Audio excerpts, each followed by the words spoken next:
तो स्टार्ट किया जाए। अंकित गेट बंद कर दो, जो आएंगे अपना बैठेंगे, है ना।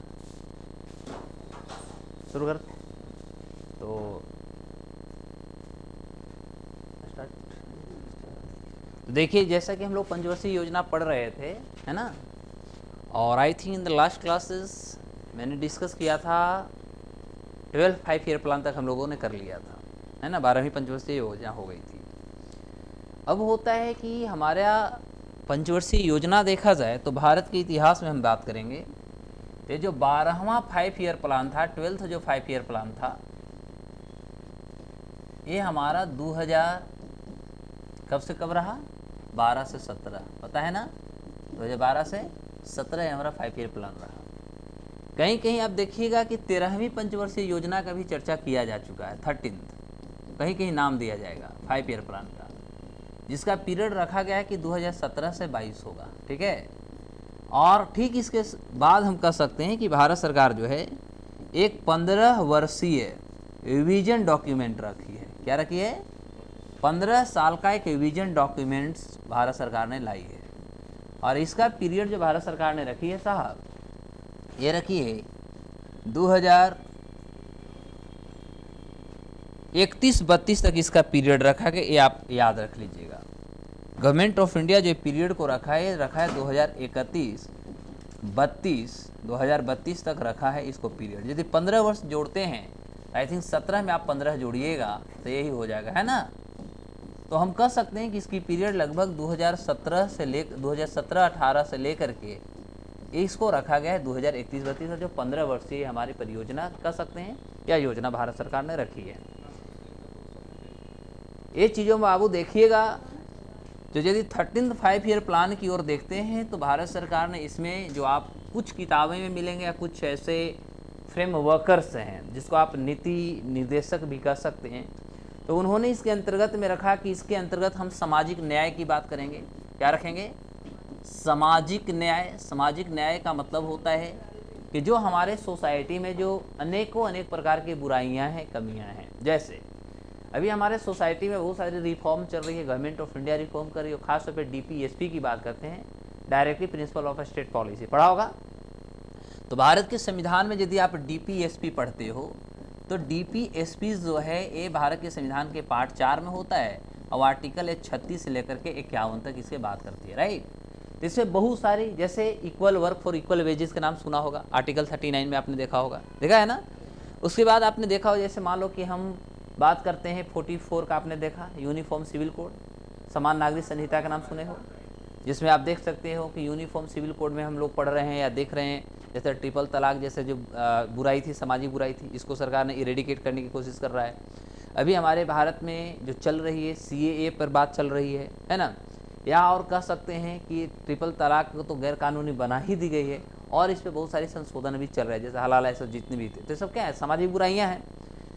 हर धर्मों में, हर कम्युनिटी में कहीं ना कहीं कुछ कुछ बुराइयां हैं। तो समाज के हर वर्गों को एक न्याय की जो हमारा स्तर होता है, न्याय मंच जो होता है, इस न्याय मंच पर लाने के लिए तथा सभी के साथ एक पारस्परिक कह सकते हैं या कह सकते हैं प्रत्यक्ष रूप से न्याय देने वाली जो गतिविधियां हैं, भारत सरकार इसके अंतर्गत अभी काम कर रही है, हमारे देश की सरकार काम कर रही है। इसी के साथ हम कह सकते हैं कि गरीबी हटाना, है ना, गरीबी हटाना यह हमारा एक बहुत बड़ा, हम कह सकते हैं कि यह हमारा प्लान का एक पार्ट हो सकता है। क्योंकि देश की आज़ादी का हम 75 साल मना रहे हैं, जिसे हम अमृत महोत्सव के रूप में साहब मना रहे हैं। अब आज भी भारत में आज़ादी से अभी तक यदि देखा जाए तो अनेक प्रकार के हमारे पास चुनौतियाँ हैं, जैसे अशिक्षा जैसे चुनौतियाँ, गरीबी बेरोजगारी जैसे चुनौतियाँ, भ्रष्टाचार, ये हमारी एक चुनौतियाँ भी बनी हुई है। तो ऐसे भूखमरी भी आप देख रहे होंगे, जिसमें भारत का बहुत गंदा भी रैंक भी लाया गया था, जिसपे भारत सरकार ने उस पर अपने अपोज भी किया। क्योंकि मायने सी बात है, यदि हम इस पूरे रिपोर्टों को स्टडी करते हैं तो आज के डेट में भारत की तो स्थिति, बगल वाला पाकिस्तान और जो मुल्क इधर देखा जाए श्रीलंका, अफगानिस्तान, इस सबसे तो भारत की अच्छी स्थिति है। जहाँ पर भारत की स्थिति जो दिखाई गई है ग्लोबल हंगर इंडेक्स में, वो पाकिस्तान से भी बेकार स्थिति दिखाई गई है। तो कहीं ना कहीं प्रश्न अपने आप में उठ जाता है। तो इस तरह से पोलराइजेशंस भी किए जा रहे हैं। तो गरीबी हटाने के लिए सरकार ने क्या कर रही है, अभी आप देख सकते हैं बहुत सारी योजना, जैसे KVIC लाया, कोरोना के दौरान हम यदि देखते हैं तो हमारे यहाँ KVIC प्रोग्राम लाई गई। फिर आपने देखा आत्मनिर्भर भारत, नाम सुना है? तो आत्मनिर्भर भारत सरकार ने 2 पैकेज लाया है ना, 1.0 लाया, 2.0 लाया। इसके अलावा आप देख सकते हैं कि गरीबी जैसे चीज़ों को हटाने के लिए भारत सरकार ने मुद्रा बैंक लाया। पढ़ाया होगा, पढ़ाया है ना मुद्रा बैंक? पढ़ाया है नहीं आप लोगों? अच्छा, बैंकिंग में पढ़ा होगा। तो मुद्रा बैंक ऐसे लाए। तो अनेक प्रकार की गतिविधियों को अंजाम दिया जा रहा है जिससे कि गरीबी को समाप्त किया जा सके। क्लियर हो? ये भी एक सामाजिक बुराई है, ऐसे समझो। समाज में कहीं न कहीं एक जो ज़्यादातर जो हमारे कह सकते हैं, जैसा कि अभी हम वर्तमान की बात करें तो हमारा 70% ऐसी आबादी है जिनके पास मात्र 30% देश का नेशनल इनकम है, और 30% ऐसे लोग हैं जिनके पास 70% इनकम चला गया है। क्लियर हो गई? तो जो हमारी डिस्पेरिटी बनी हुई है, जो तुलनाएं बनी हुई है, इस खाई को कम करने के लिए हम सामाजिक न्याय की ओर आगे बढ़ चुके हैं। क्लियर हो गया? उसके बाद गवर्नमेंट ऑफ इंडिया कहता है कि पूर्ण रोजगार का बात हम करेंगे। क्या बात करेंगे हम? पूर्ण रोजगार का। और इसके बाद यदि देखा तो पूर्ण रोजगार के बाद भी एक हमारे पास है, और इसमें स्टेटमेंट जारी की गई कि हम आधुनिकीकरण की ओर आगे बढ़ेंगे। क्या बढ़ेंगे? आधुनिकीकरण की ओर हम आगे बढ़ेंगे। तो इस तरह के जो कुछ हमारे पास मैनिफेस्टोस हैं या मोटोज हैं, उद्देश्य हैं, इसके साथ हम कह सकते हैं कि अगला हम प्लान को तैयार कर रहे हैं। अब होता है कि जो गवर्नमेंट ऑफ इंडिया ने 15 वर्षीय जो हमारा विजन डॉक्यूमेंट्स लाया है, चूँकि आप देख सकते हैं हमारे कलाम साहब भी विजन 2020 की बात किए थे, याद है? यानी 2020 तक कलाम साहब ये चाहते थे कि भारत कैसा होगा। एक प्रश्न था जहाँ पर गरीबी को नगण्य मान के चल रहे थे, भ्रष्टाचार, अशिक्षा, ऐसे जो सामाजिक बुराइयाँ थी, ये सभी को वो लगभग नगण्य मान के लेकर के चल रहे थे। लेकिन अनफॉर्चुनेटली हमारे बीच वो नहीं रहे, लेकिन इस पर हम बहुत सारे काम ने किया। तो अभी विजन जो भारत सरकार का है, जो 2031-32 तक ये विजन चल रहा है, इस विजन में सरकार ने कहा कि हर घर तक, चूँकि इस पे हम योजना भी चला रहे हैं। जैसे आप देख सकते हो कि भारत में कुसुम योजना चल रही है। कुसुम योजना के तहत हम क्या कर रहे हैं? हम सोलर प्लांट एंड एनर्जी को आगे बढ़ा रहे हैं। इसका बेस्ट एग्जांपल आपने देखा, अभी BPSC तुम्हारा क्वेश्चन भी पूछा था कि अभी दरभंगा में जो सोलर फ्लोटिंग, नीचे मछली ऊपर बिजली, सुना है ना, इसी का नाम दिया गया है। अभी दूसरा जो हमारी योजना, ये इसको अभी शुरू कर दिया है, वहाँ से बिजली हमारा प्रोडक्ट होने लगी है। उसके बाद अभी हम सुपौल में भी काम कर रहे हैं। तो ऐसी जो योजनाएं किसानों को जो निर्भरता बनी हुई थी डीजल पर खेती करने के लिए, जिसको पंपिंग बोलते हैं, तो इसके लिए भारत सरकार ने क्या किया कि उनको कुसुम योजना के तहत उनको सोलर दे रही है, पंपिंग दे रही है, जिससे कि वो कच्चा तेल या कह सकते हैं जो पेट्रोल डीजल पर जो उनकी निर्भरता थी वो ख़त्म हो जाए, वो उससे खेती करें। Is it okay? तो ऐसी जो चीज़ें हैं, ये हम 15 वर्षीय कार्यक्रम जो हमारी है, ये 15 वर्षीय कार्यक्रम में हम ये सभी को संलग्न करके आ रहे हैं। तो इसमें हुआ क्या कि जो हमारा समाज का वह वर्ग या समाज का वह व्यक्ति जो समाज के सबसे अंतिम छोर पर है, ध्यान देना, कहाँ पर है? अंतिम छोर पर है, या कह सकते हैं कि जहां तक अभी भी भारत सरकार के योजना परियोजना जो स्कीम्स लॉन्च हो रहे हैं, इसका लाभ उस जनता तक नहीं पहुंच रहा है, उसके तक पहुंचाने की इसमें कवायद की गई है या प्रयास किया जा रहा है। दूसरी बात, इसके अलावे हम देखें तो रोड, सड़क, अगली गली नली, या आप देखा होगा कि सरकार की योजना थी कि 2022 तक हर व्यक्तियों को हम पक्का का घर देंगे, सुना था। तो हर घर तक बिजली पहुंचा देना। हम कहते हैं कि स्वच्छता को ध्यान देते हुए स्वच्छ भारत जो भारत में चल रही है, तो इसके तहत गवर्नमेंट ऑफ इंडिया ने कहा कि हम भारत के उस गांव तक, उस समाज के उस व्यक्ति तक पहुंचाएंगे जहां पर अभी भी इस तरह के चीज़ें विकासात्मक रूप से पहुंच नहीं पाई है। हर घर तक जल, नल का जल पहुंचाने की बात हो रही है। जो अभी आप देख सकते हैं कि गवर्नमेंट ऑफ इंडिया हमारा जल जीवन मिशन के तहत काम कर रही है। वहीं बिहार सरकार की बात करें तो जल जीवन हरियाली यहाँ काम हो रही कर रही है ना।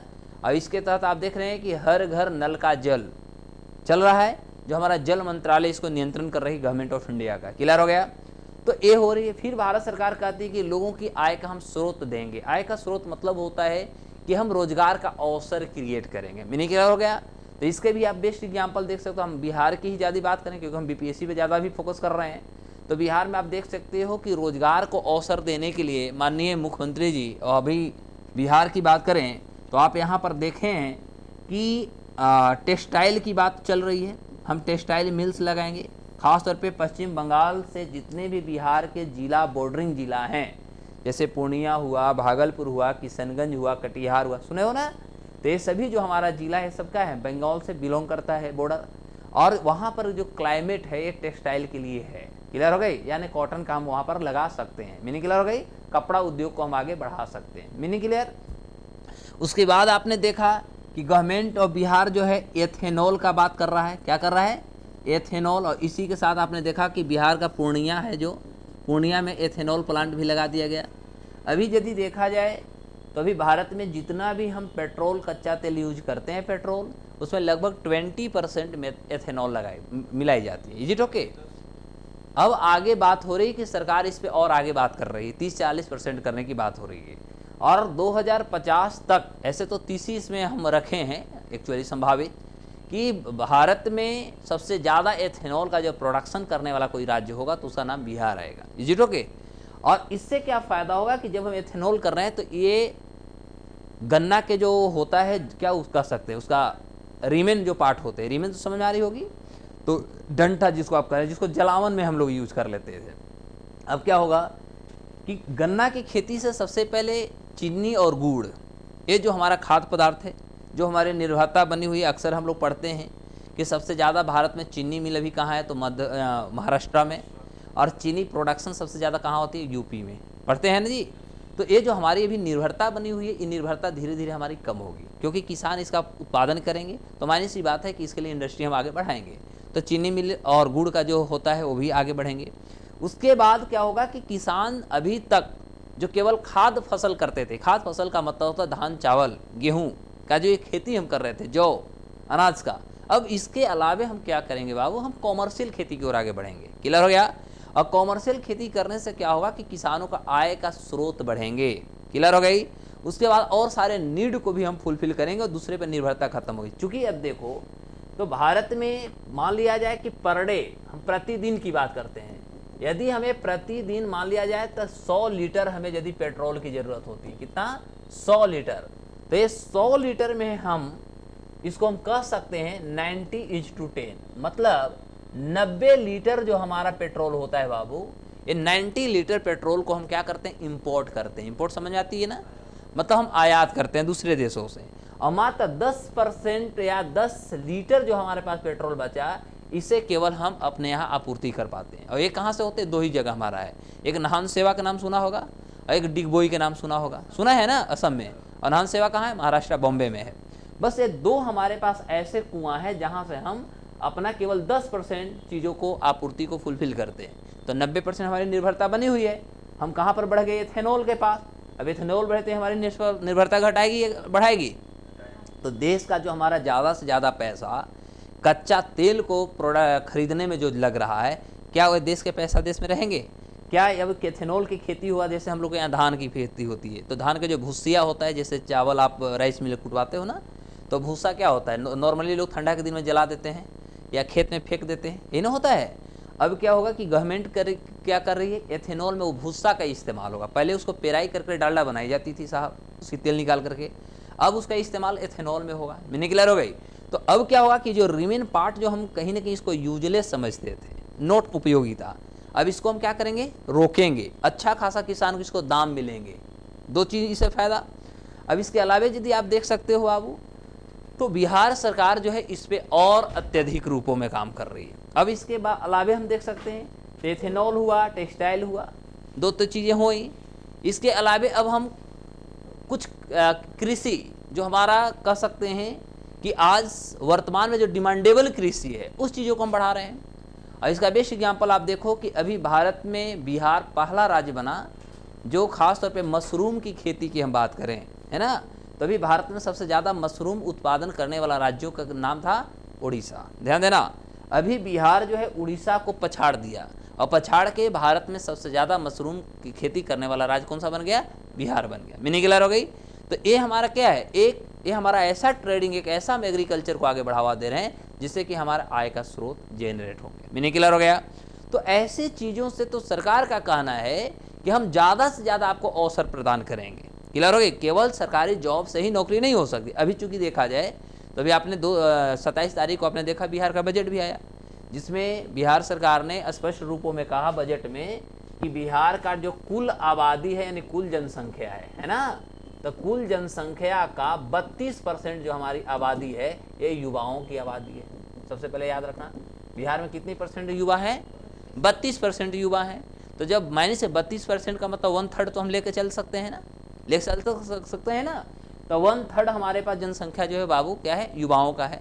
और युवा को डिमांड क्या है? युवा को डिमांड है जॉब यानी अवसर। युवा को डिमांड है कि भैया आप हमारा आय का स्रोत जनरेट करो, यही ना है। तो सरकार ने कहा कि ठीक है, तो इसमें आपने देखा कि 10 लाख जनसंख्या नौकरी देने की बात किया गया है, हर क्षेत्रों में उन्होंने बढ़ावा देने की बात किया। उसके बाद इस पर आप देख सकते हैं बिहार सरकार भी गरीबी जैसे गतिविधियों को खत्म करने के लिए बहुत सारी योजनाएं चला रही है। जैसे महिला सशक्ति के साथ साथ महिला उद्यमिता योजना का नाम पढ़ा होगा, है ना। उसके बाद अभी हमारे यहाँ बिहार में रोड मैप 4 आ रही, कृषि रोड मैप 4 आ रही है, इस पर भी बात हो गई। जो रोड मैप 3 हमारा चल रहा है, अप्रैल में तक हमारा रोड में 4 भी आ जाएगा। इसके अलावा यदि देखा जाए तो भी बिहार में आपने सुना होगा कि एक्सप्रेसवे भी 3 गो बन रहे हैं। जो एक औरंगाबाद के आमस यानी मदनपुर के नाम सुना होगा, वहाँ से गुजरते हुए जयनगर तक जाएगी। जो बिहार के तीनों जो हमारा एयरपोर्ट है, गया, पटना तथा दरभंगा, ये तीनों के बगल से गुजरते हुए जाएगा। क्लियर हो गया। तो और ये पहला हमारे बिहार में एक्सप्रेसवे बन रहा है जो एक राज्य में ही सीमित रह जा रहा है। बिहार में ही शुरू होगा, बिहार में ही खत्म होगा। लेकिन अभी तक के इतिहास में भारत में जितने भी एक्सप्रेसवे बने, जैसे हम यमुना एक्सप्रेसवे को लेते हैं, ये एक राज्य से दूसरे राज्य में गया है। लेकिन ये पहला एक्सप्रेसवे बिहार का बन रहा है जो एक अपने राज्य में ही सीमित रह जा रहा है। क्लियर हो गई। तो इससे क्या हो गया, मैंने एक्सप्रेसवे होंगे तो वहाँ पर भी तो रोजगार होंगे। अभी बिहार में भारत सरकार भी क्या कर रही है, अभी जैसे आप देख सकते हो कि रामायण सर्किट का जनरेट किया जा रहा है। आप सुन रहे, बौद्ध सर्किट बनाए जा रहे हैं, सुन रहे हैं ना, जैन सर्किट बनाए। ये सब है क्या? ये सारे रोजगार के स्रोत हैं। ये सब से क्या होगा कि हमारा ज़्यादातर हम जो पर्यटक होंगे, विदेशी पर्यटक, उनको हम अट्रैक्ट करेंगे, आकर्षित करेंगे, उनको भिन्न भिन्न प्रकार की सुविधाएं देंगे। वो आएंगे, तो जब वो आएंगे तो उनकी भी तो कुछ बेसिक नीड्स होंगे। तो उस बेसिक नीड्स को फुलफिल करने के लिए आप होटल खोलो, बहुत सारे वहाँ पर चीज़ें आपकी उपलब्ध हो सकती हैं। तो ये सबसे भी हमारा रोजगार का एक स्रोत हो सकता है। विदेशी मुद्रा भी देश को आ सकते हैं। तो अनेक प्रकार की गतिविधियों पे हम अभी काम कर रहे हैं। और यही इसी कारण हम कर सकते हैं कि जो भी हम कृषि में एक बहुत बड़ा जो क्रांति लाए हैं, इस क्रांति को भारत सरकार ने एक नया क्रांति रूप नाम दिया, जिसे इंद्रधनुष क्रांति कहते हैं। क्लियर हो गया। जहाँ पर अभी तक हमने अपने एग्रीकल्चर को बढ़ावा देने के लिए मात्र एक फील्ड को आगे बढ़ा रहे थे। जैसे मान लो कि हम पोटैटो आलू को लेके जा रहे थे, तो हम उसके लिए राउंड रेवोल्यूशन लाए थे। गेहूं के लिए हमने ग्रीन रेवोल्यूशन लाया था, याद आया ना। टमाटर या कह सकते हैं जो मीट होता है, इसके लिए हमने रेड रेवोल्यूशन लाया था। मछली जो होती है, झींगा मछली, उसके लिए पिंक लाया था। अब हमने एक ऐसी क्रांति देश को लाया है जिसके द्वारा देश के हर क्षेत्र को हम उतना ही तेजी से विकास करेंगे जो देश की अर्थव्यवस्था में, देश के विकास में उसका एक बहुत बड़ा उपलब्धि हो सकता है, योगदान हो सकता है। और उसको हमने नाम क्या दिया? इंद्रधनुष क्रांति। मीनिंग क्लियर हो गई। तो these all are the factors, ये सभी जो हमारे जो फैक्टर्स हैं, इस पर सरकार हमारी 15 वर्षीय जो डॉक्यूमेंट्री हमने लाया है, इस पर हम काम करना शुरू कर दिया है। क्लियर हो गया। अब होता है कि इसके अंतर्गत सरकार ने कहा, सरकार कह रही है कि भैया अभी भी जो हमारे यहाँ सेक्स रेशियो जो गड़बड़ थी, तो खैर हम तो इस पर बहुत अच्छे कार्य कर लिए, क्योंकि इस पर हमने बताया था कि यदि NFHS का यदि 5 का रिपोर्ट पढ़ते हैं तो हमारे भारत में 1050/1000 पुरुष, 1000 पुरुष में महिलाओं की संख्या 1050। अब BPSC में भी क्वेश्चन आ ही गया था। और बिहार में 1090/1000 हो गया है, लेकिन अब फिर बढ़ गया है साहब, अब 1096 हो गया है। क्लियर हो गई। तो इस तरह से जो हमारे यहाँ सेक्स रेशियो एक बहुत बड़ा चुनौती बना हुआ था, जो बेटा और बेटी के बीच में कहीं न कहीं असमानताएं थी, बेटी को लोग बोझ समझते थे समाज में। आज हमारा माइंडसेट बदला है ना। आज हम बेटा और बेटी के बीच में तुलना करना लगभग बंद कर चुके हैं। अब आज इसका प्रत्यक्ष एग्जाम्पल देखिए कि आप अपने क्लास में देख लो, आपके बराबर हैं। हो सकता है कि हर क्लास में देखते होंगे कि लड़का की संख्या कम है, लड़कियों की संख्या अधिक है ना। इसका पीछे बहुत सारी कारण है, क्योंकि सरकार ने बेटी बचाओ बेटी पढ़ाओ तो योजना लाई ही। उसके बाद हर सरकार ने इनके लिए अलग अलग योजना, जैसे बिहार में इनका 35% तो ऑलरेडी पहले रिजर्व सीटें हो गई है, सरकारी जो में 35% और पंचायत में 50%। क्लियर हो गया।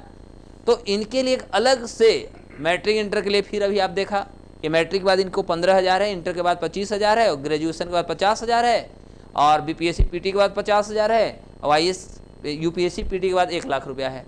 आपके लिए कुछ है नहीं ना। तो मायने सी बात है कि अब जो माता पिता बेटी को बोझ समझते थे, क्या बोझ समझेंगे?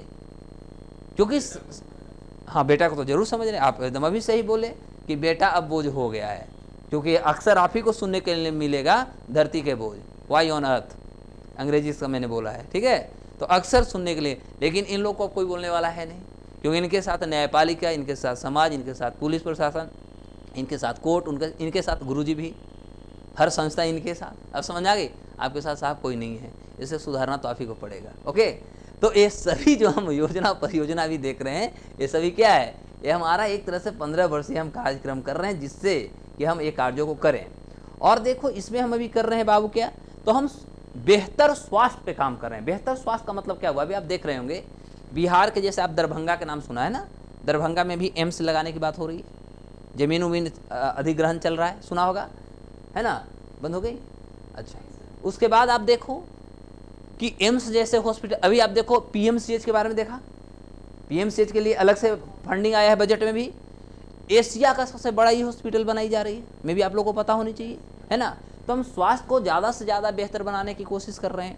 उसके अलावा यदि देखा जाए तो हम कहीं न कहीं स्वास्थ्य के साथ साथ जो हमारी और सुरक्षा होती है, जैसे हम यदि एजुकेशन सेक्टर की बात करें तो एजुकेशन सेक्टर में आप देख सकते हो, जैसे पहले बहुत सारे ऐसे माता पिता थे जो अपने बेटियों को स्कूल नहीं भेजते थे। एक कारण थी, उसके पीछे रीजन था कि स्कूल में शौचालय नहीं होते थे। Is it okay? और ऐसी चुनौतियां जो थी, एक सामाजिक बुराई ही कह सकते हैं, जिसके कारण बेटियों को स्कूल भेजने से लोग सरकारी स्कूल में, कॉलेज में कतराते थे। आज के डेट में इस पर हमने काम किया।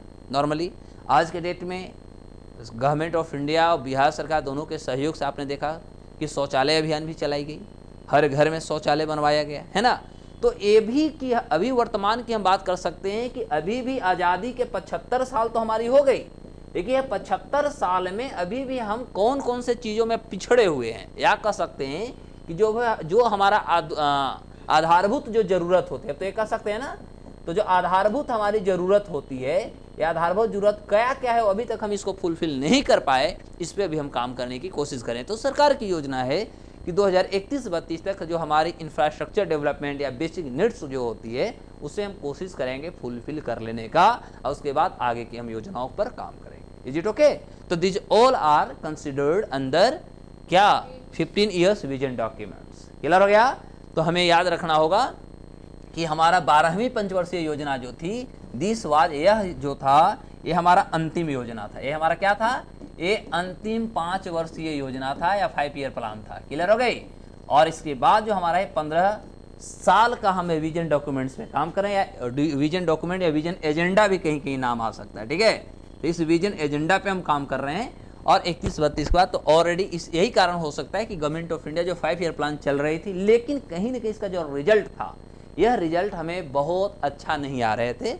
अंततः प्लानिंग कमीशन को खत्म करके हमने क्या लाया? नीति आयोग जैसी संस्था का हमने गठन कर दिया। तो मैं भी पढ़ाया होगा नीति आयोग। तो अब हम लोग लिखना शुरू करते हैं, हेडिंग डालो,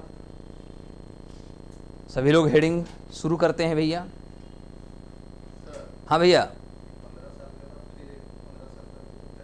ना, उसके बाद हम लगभग विकसित के रास्ता पे आज आएंगे। अब इसके बारे तो अभी हम नहीं बता सकते, 15 साल के बाद सरकार क्या करेगी, अब आएगी तो हम बताएंगे। अभी ऐसा कुछ हुआ नहीं है, मैं कोई सरकार नहीं हूँ, ठीक है? और मुझे सरकार अपनी कमेटी में भी शामिल नहीं की है, करेगी तो बताऊँगा।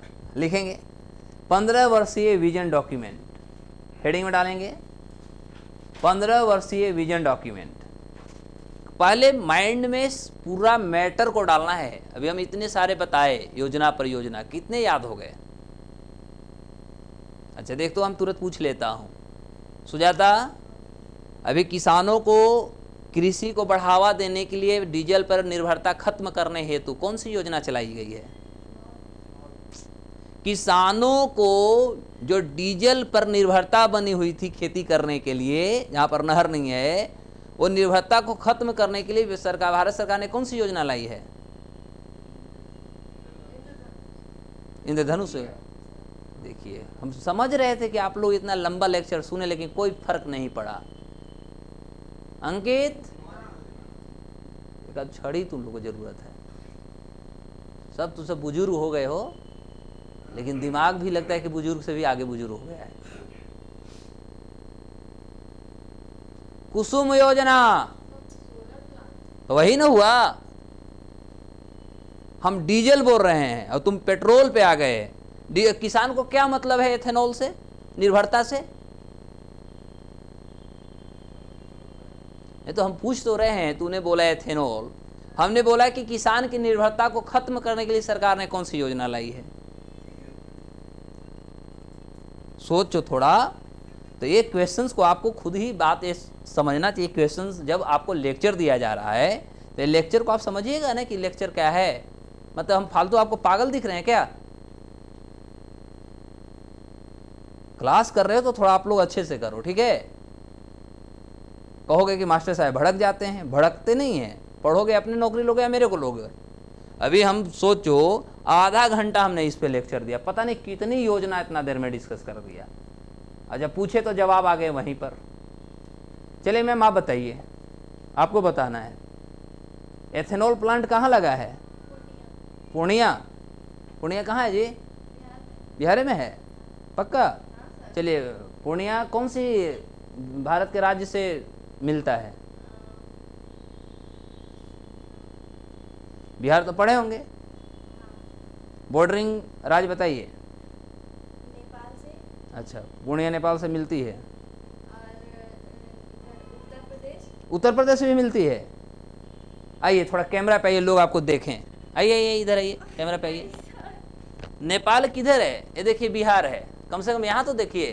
और देखिए यहाँ पर है हमारा पूर्णिया है, देखिए पूर्णिया है। नेपाल इधर है, कहाँ है जी? फिर आप उत्तर प्रदेश से बोले, देखिए तो उत्तर प्रदेश यहाँ है, पूर्णिया यहाँ है। अच्छा स्टूडेंट है, आपको पीटी मेंस लेने की जरूरत नहीं, डायरेक्ट आईएएस बना के भेज देने की जरूरत है। कितने साल से पढ़ रहे हैं? 8 महीना में ही आपने पढ़ा? उत्तर प्रदेश कहाँ है, पूर्णिया कहाँ है, ये भी नहीं आपको समझ में आया? नेपाल कहाँ है? अब आपका ऑलरेडी उत्तर प्रदेश बॉर्डर से घर पड़ता है, कैमूर है ना?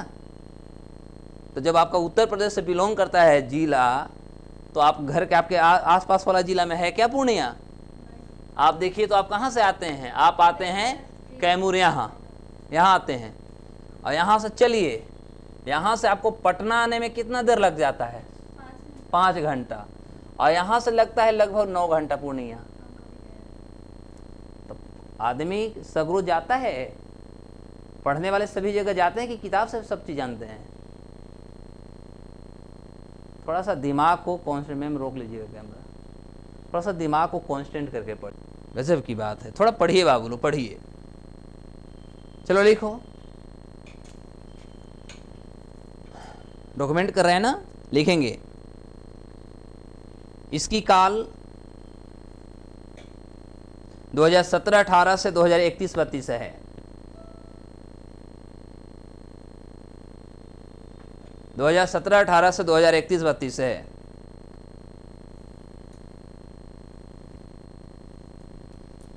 इस योजना के अंतर्गत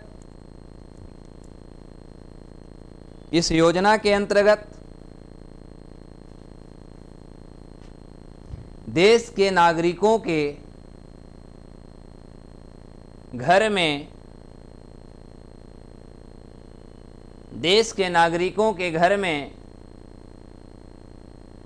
कई तरह की सुविधाएं उपलब्ध होगी। कई तरह के सुविधाएं उपलब्ध होगी, जैसे जिन लोगों के घरों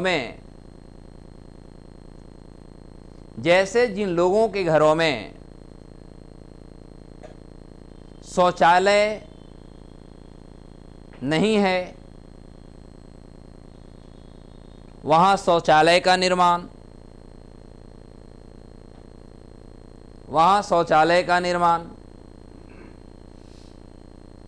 इसके अलावा सभी के घरों में एलपीजी कनेक्शन उपलब्ध होंगे। बिजली राज्य के सभी पिछड़े गांव तक पहुंचाया जाएगा।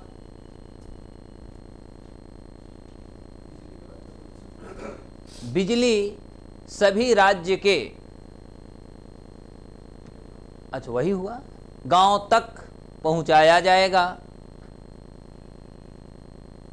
साथ ही समाज में रहने वाला वह व्यक्ति, समाज में रहने वाला वह व्यक्ति जो अभी भी सरकारी योजना परियोजना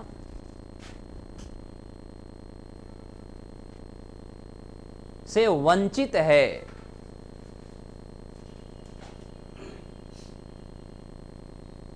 उस घर तक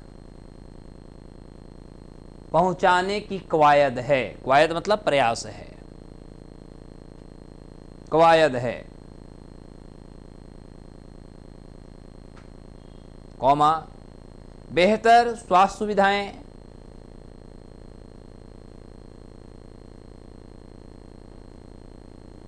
बेहतर स्वास्थ्य सुविधाएं। हो गया बाबू? अब आगे लिखो नेक्स्ट पॉइंट। ऐसे लिखेंगे, भारत सरकार के पास 3 वर्षों का एक्शन एजेंडा है।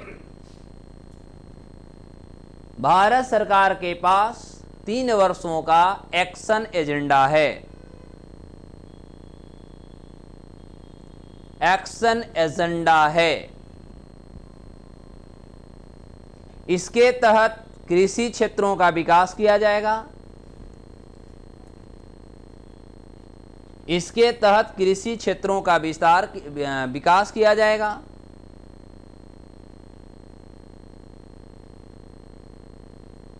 नई तकनीक या नई तकनीकों का प्रयोग हेतु, नई तकनीकों का प्रयोग हेतु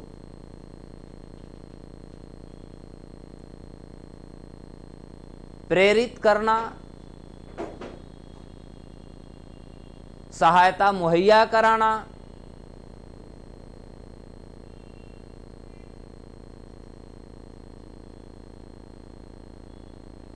उद्योगों और विभिन्न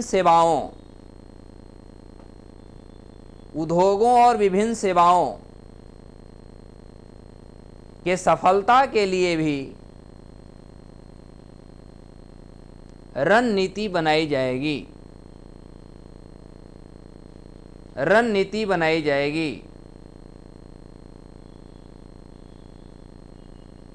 पर्यावरण और जल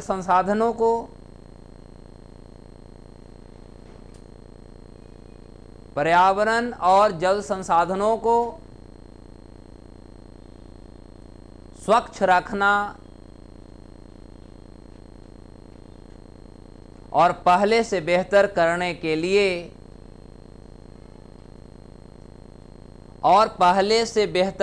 के लिए नीतियों का निर्माण किया जाएगा।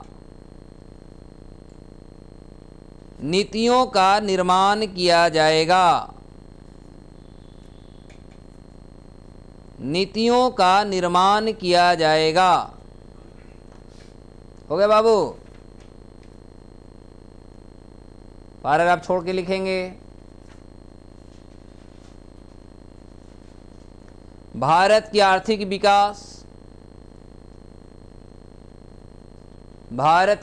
विकास, ये सब मेंस में काम आएंगे। क्लियर? भारत की आर्थिक विकास की जरूरत हेतु सरकार सड़क मार्ग, रेलवे, हवाई जहाज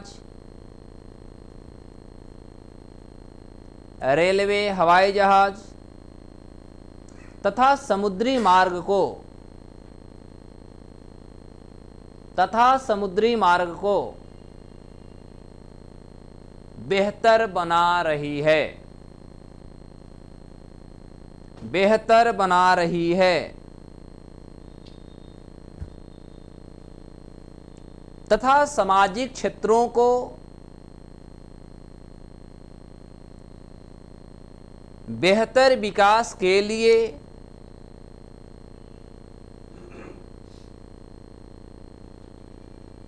भारी उद्योग को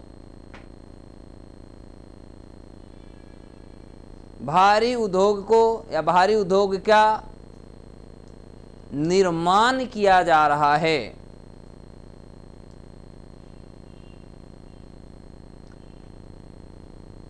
जहां सरकार का उद्देश्य यह है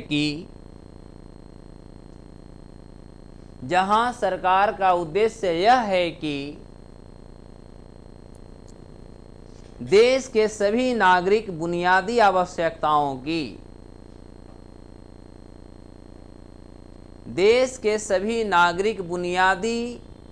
आवश्यकताओं की पूर्ति आसानी से कर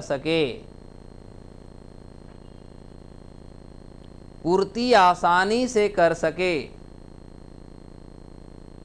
और कम से कम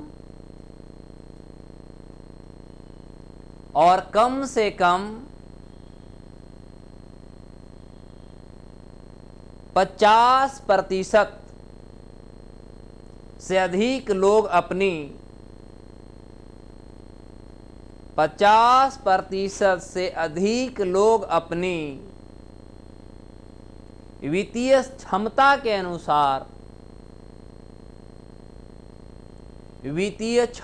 अनुसार सुविधाएं की वस्तुएं खरीद सके।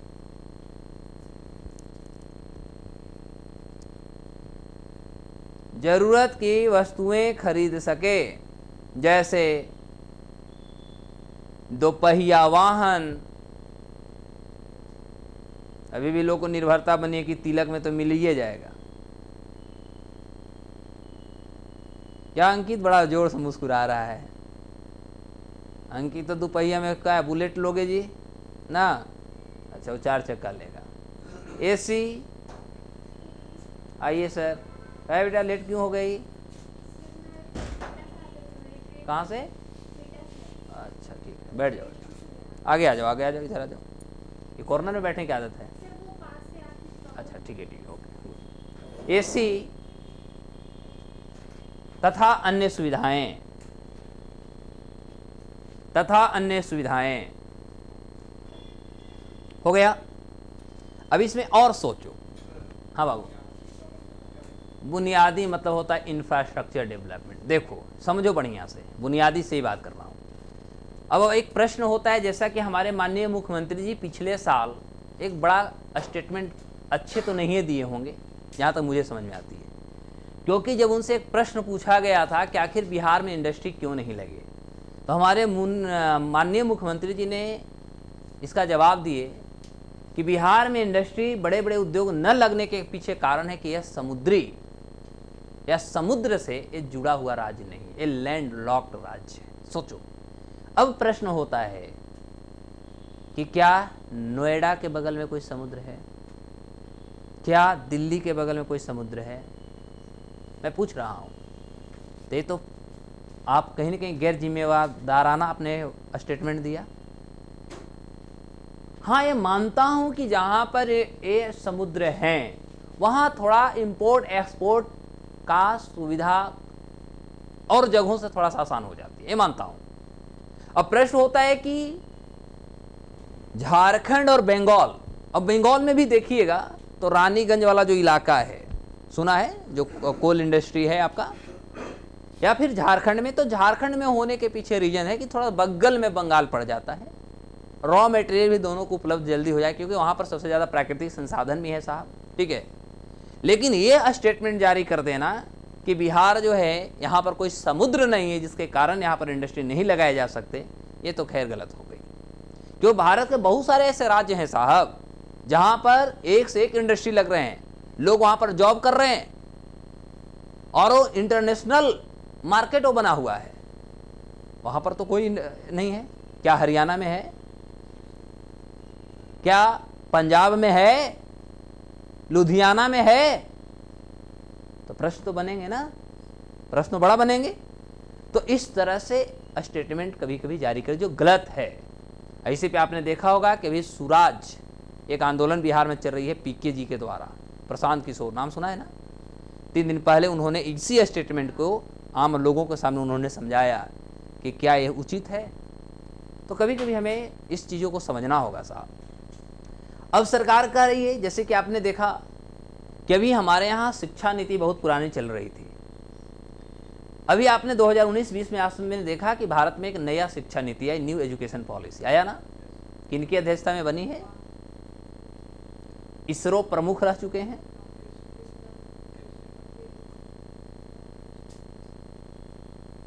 क्या नाम है?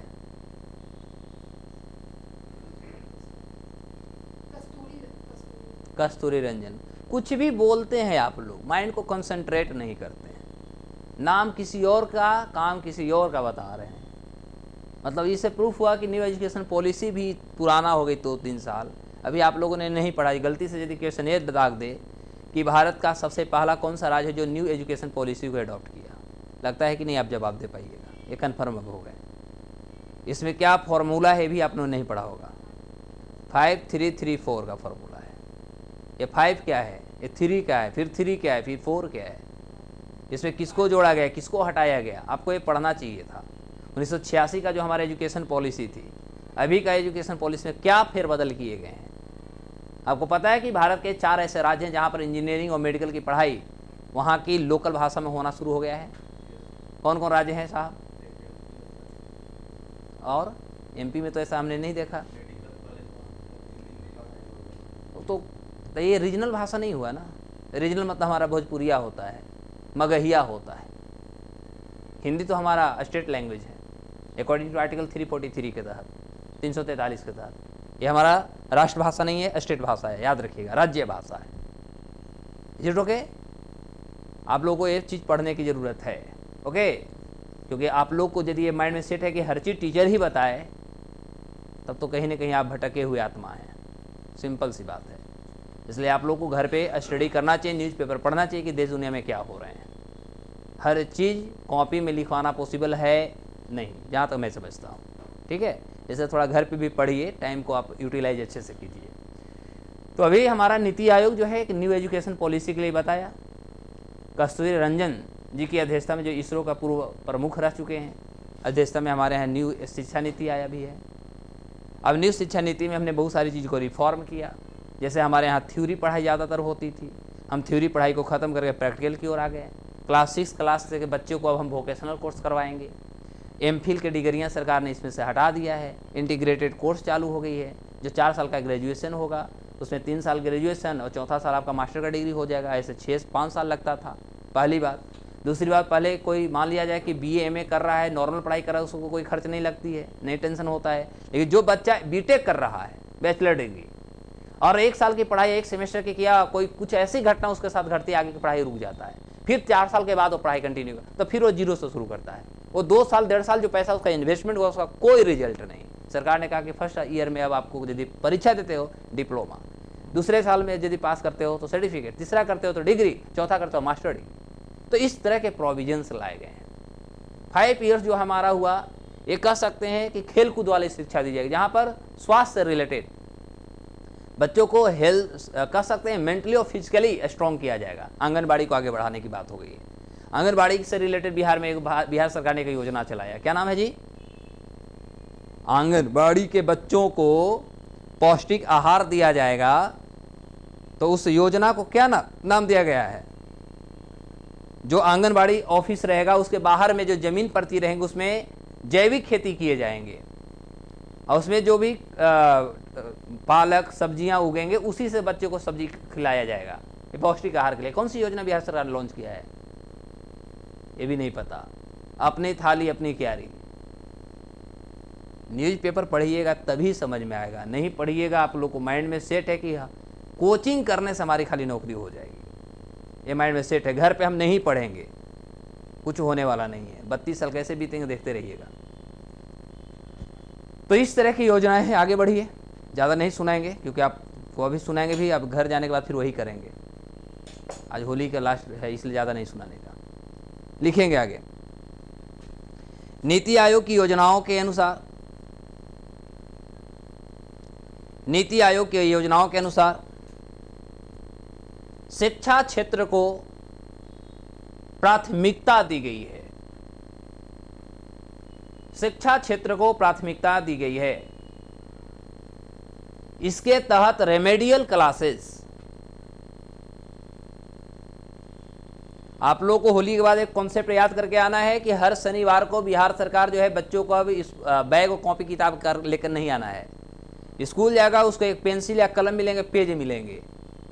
ये बिहार में कौन सी स्कूल से शुरू हुई तथा इस योजना को बिहार सरकार ने क्या नाम दिया है? होली के बाद आएंगे, मैं मिलूंगा, कारण कि पहला हम ही मिलने वाले हैं, ये भी बोल देता हूँ, इसलिए हम ही पूछेंगे।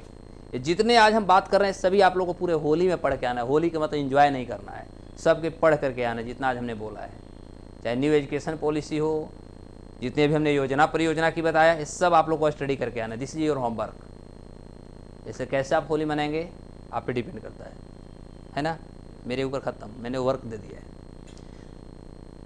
इसके तहत रेमेडियल क्लासेस के माध्यम से हाँ, प्राथमिकता दी गई है। इसके तहत रेमेडियल क्लासेस के माध्यम से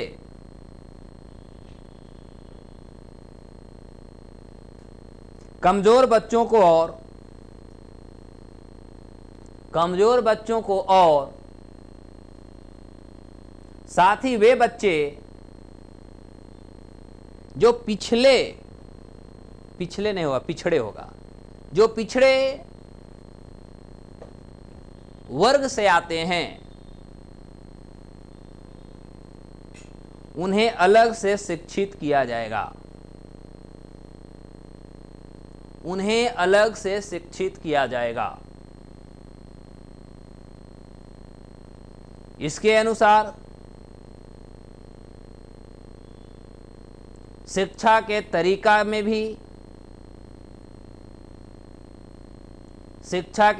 में भी बदलाव देखने को मिलेगा। बदलाव देखने को मिलेगा, जैसे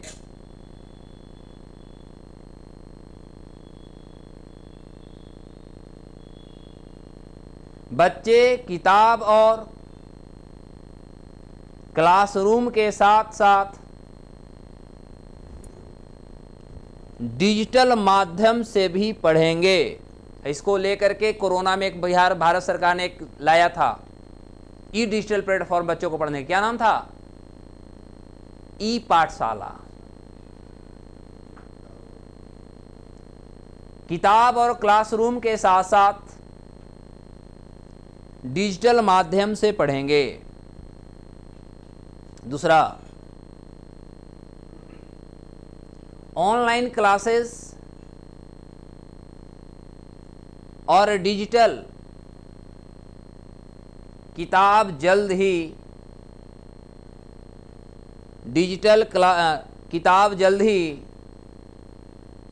स्मार्ट क्लास के साथ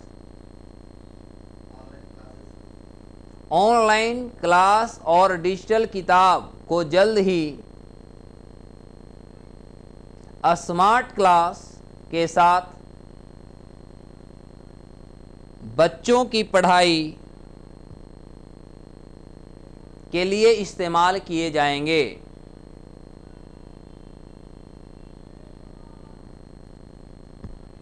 अगला पॉइंट,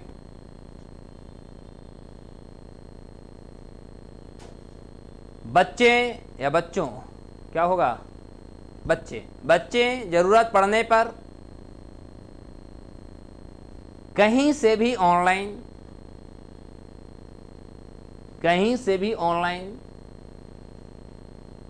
क्लासेस से पढ़ाई कर सकेंगे।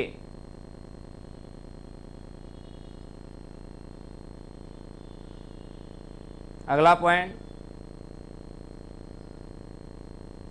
जो भी अभ्यर्थी राज्य अथवा केंद्र स्तर पर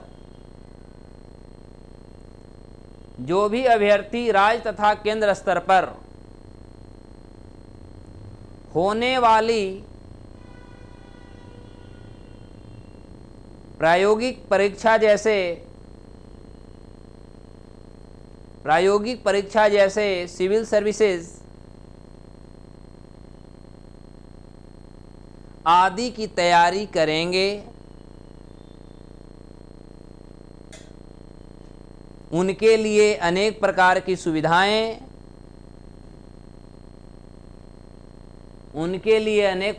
सुविधाएं और गाइडेंस की व्यवस्था की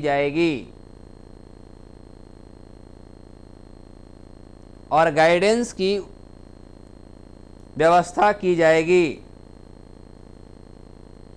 साथ ही छात्रवृत्ति जैसी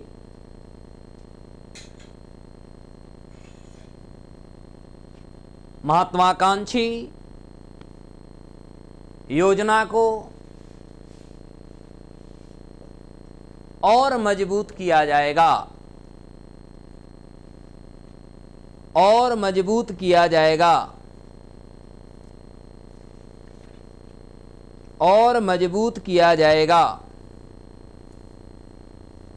हो गया क्लियर हो गई। ये अभी तक हमने देखा पंचवर्षीय योजना की हिस्ट्री, और आगे हम 2031-32 तक क्या करने जा रहे हैं ये हम आगे के हमने मैनिफेस्टो को देख लिया। क्लियर हो गया। अभी आपने जो देखा 15 साल का जो हमारी योजना है, ये भी आपको लग रहा है कि बदलता हुआ जो हमारा परिदृश्य है भारत का, इसमें इसका कुछ फायदा दिख रहा है या नहीं दिख रहा है।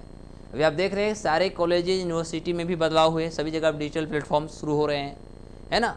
तो ये सभी जो है अभी वर्तमान की खास तौर पे जो 15 साल का सरकार की जो योजना है, इस पर हम अभी काम करना शुरू किए हैं। अब हमारा पंचवर्षीय योजना खत्म हो गई। क्या आप लोगों से 2-4 क्वेश्चन दाग करके आगे बढ़ा जाए? पूछ लेते हैं। आप लोगों को पीछे याद है या नहीं? पूछे? Yes ma'am. ऐसा ही टॉपिक शुरू होती है बैंकिंग एंड मनी। नाम सुने बाबू लोग? Banking and money. हिंदी क्या होगा? बैंकिंग है तो बैंकिंग ही करोगे, ठीक है। एवं मुद्रा, बैंकिंग एवं मुद्रा, ये हमारे टॉपिक है, बैंकिंग एवं मुद्रा। देखो साहब, पहले हम लोग शुरू करते हैं बैंक के ही बारे में, ठीक है। तो बैंक जो होती है हमारे यहाँ, सबसे जो हमारा एपेक्स होता है वो होता है हमारा आरबीआई। पहला हमारा एपेक्स कौन होता है? RBI, reserve bank of India. Clear हो गया। अब हम देखते हैं कि हमारे यहाँ आरबीआई, ऐसे हम इसकी ब्रीफिंग कर चुके हैं, बस इसको हम शॉर्ट लेके आऊँगा। तो पहला होता है इसकी स्थापना, सबको याद होगा कब हुआ था? 1 अप्रैल 1935 को। कहाँ पर? कलकत्ता में। कहाँ हुआ था? किसके द्वारा? आरबीआई एक्ट 1934 के तहत this is the answer. Clear हो गई। आरबीआई की स्थापना 1 अप्रैल 1935 को हुई थी। किसके तहत? आरबीआई एक्ट 1934 के तहत। Is it okay? डायरेक्ट आ गया जवाब। दूसरा कि आरबीआई को स्थापना करने के लिए एक कमेटी बनी थी भाई। उस कमेटी को हम लोग बोलते हैं Hilton young commission. Hilton young commission, ठीक है, जिसे हम प्रेम से बोलते हैं रॉयल कमीशन। क्या बोलते हैं? रॉयल कमीशन बोलते हैं। बार बार एग्जाम में पूछता है कि रॉयल कमीशन या हिल्टन यंग कमीशन को प्रसिद्धि या पॉपुलरली किस नाम से जाना जाता है? तो क्या जवाब दोगे? Royal commission. ये हिल्टन यंग कमीशन बनी थी कब? यह बनी थी बाबू 1921 में बना, और ये 1926 में अपनी रिपोर्ट पर काम करना शुरू किया। और फाइनल जो इसका रिपोर्टिंग था, ये फाइनल जो रिपोर्ट तैयार करके दिया वो 1930 में दिया। मैंने क्लियर हो गया? फाइनल रिपोर्ट कब दिया? अब हमारा आरबीआई जो है, आरबीआई की स्थापना में B.R. अम्बेडकर, B.R. अम्बेडकर का प्रमुख या सबसे महत्वपूर्ण योगदान था। याद रखना, महत्वपूर्ण योगदान रहा। इन्होंने उस समय एक किताब लिखा था, आप लोग को बताया था, याद है या नहीं मुझे नहीं पता।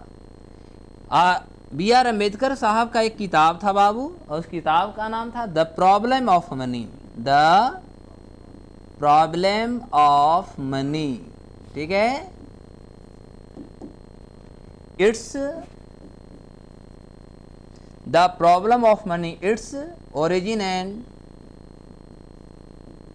And it's solution, it's solution. Clear हो गई?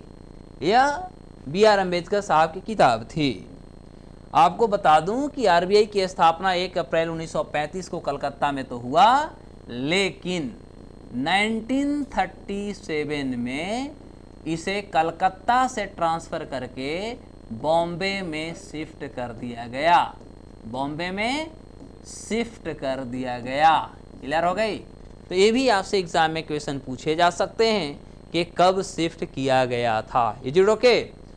अब इस समय जब इसकी स्थापना की गई थी, तो स्थापना के समय आरबीआई के पास जो कुल पूंजी था, ध्यान देना, कुल जो इसकी पूंजी था यह मात्र साहब थी 5 करोड़। कितना था? 5 करोड़ रुपया के साथ आरबीआई की स्थापना की गई थी। और आपको मैं बता दूं कि आरबीआई की जब भी स्थापना हो रही थी बाबू, यह आरबीआई एक निजी बैंक था। ये भी ध्यान देना, कैसा था? निजी बैंक के रूप में इसे हम स्थापित किए गए थे, लेकिन इसमें सरकार का भी कुछ इसमें शेयर था या हिस्सा था। क्लियर हो गई? टोटल इसकी रकम कितनी थी?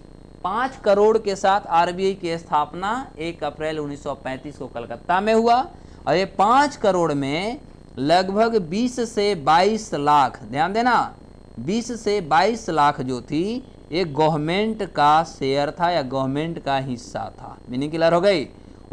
इसके अलावा जितने भी पैसा थे ये सभी पैसा किसकी थे? निजी क्षेत्र का था। मीनिंग क्लियर हो गई?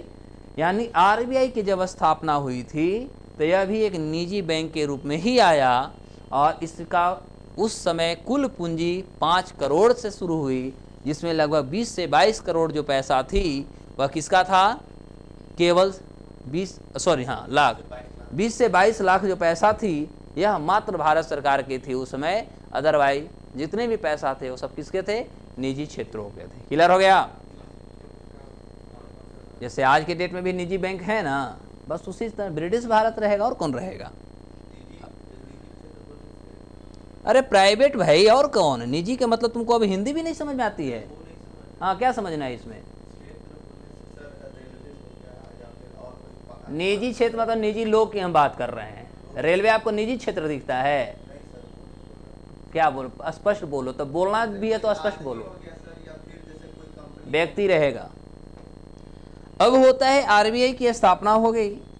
आरबीआई की स्थापना जिस हम मकसद से के, बैंक का मकसद क्या होता है स्थापना करने का, या हम इसको जब हम स्थापना किए होंगे 1 अप्रैल 1935 को, तो इसकी स्थापना का मकसद क्या था? इसका मकसद या इसका उद्देश्य रहा होगा कि हमारा देश की जो वित्तीय स्थिति है, ध्यान देना, वित्तीय जो स्थिति है इसको स्थिर करना यानी संतुलन करना, इसका मेन उद्देश्य रहा होगा। दूसरा होगा कि बेरोजगारी को ख़त्म करना, बेरोजगारी को कम करना, इसका उद्देश्य रहा होगा। गरीबी को कम करना, इसका उद्देश्य रहा होगा। इसका उद्देश्य होगा कि शिक्षा को बढ़ावा देना है, उद्देश्य रहा होगा। कृषि को उत्कृष्ट करना, ये उद्देश्य इस तरह से आदि हम कर देता हूँ। अनेक प्रकार के इसका उद्देश्य के साथ आरबीआई की साहब स्थापना की गई थी। लेकिन प्रॉब्लम अब आ गई कि यह आरबीआई किसके हाथों में थी? निजी।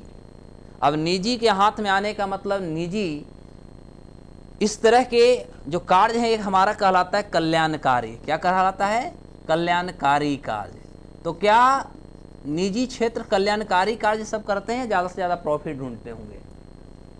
आज भी यही होता है। जैसे हम लोग को याद है बचपन में, बचपन के आज से ज़्यादा नहीं, 5 साल पीछे चलो, 5 साल पहले जियो था क्या? बोलो, याद है ना, फ्री में बांटा था, फ्री में दिया था ना। अब आज क्या क्या हो गया है हालात, रोज बढ़ाते जा रहा है। अब महीना का 30 दिन भी नहीं 28 दिन हो गया, कई बज के कई मिनट पे खत्म होना वो भी वो दिखा देता है, उतना बजे एकदम आपका खत्म हो गई, उसके बाद कुछ नहीं हम काम करने वाले हैं। दूसरी बात यदि देखा जाए तो एक महीना में आपको 5 दिन 7 दिन ही आज के डेट में जियो काम कर रहा है। पता लगता है कि 28 दिन में 22 दिन काम नहीं किया और उसका कोई कंपनसेशन नहीं दे रहा है। क्या? तो अभी हमारा जैम चल रहा है, नेटवर्क जैम चल रहा है, कंज्यूमर इनफ्लो हो गया है, इस तरह से वो अपना एक्सक्यूजेज अभी दे रहा है। सुन रहे होंगे, जियो काम नहीं कर रहा है। एक क्या है, अंग्रेजों ने आए हमें फ्री में पहले ठंडा कोको कोला चाय पिला दिए। अब आज इतनी बड़ी गंभीर समस्या से लोग जूझे, जिनको टॉयलेट भी बिना चाय के नहीं होता। खैनी, ये सब के नाम सुने हैं ना, ये कहाँ से आए? टोबैको कहाँ से आया? पुर्तगालियों ने लाया, सबको पता है। आलू। तो अब इस तरह से हमें पहले फ्री में बांटा जाता है, फ्री में बांट के हमें क्या कर दिया गया? लालच दे दी गई।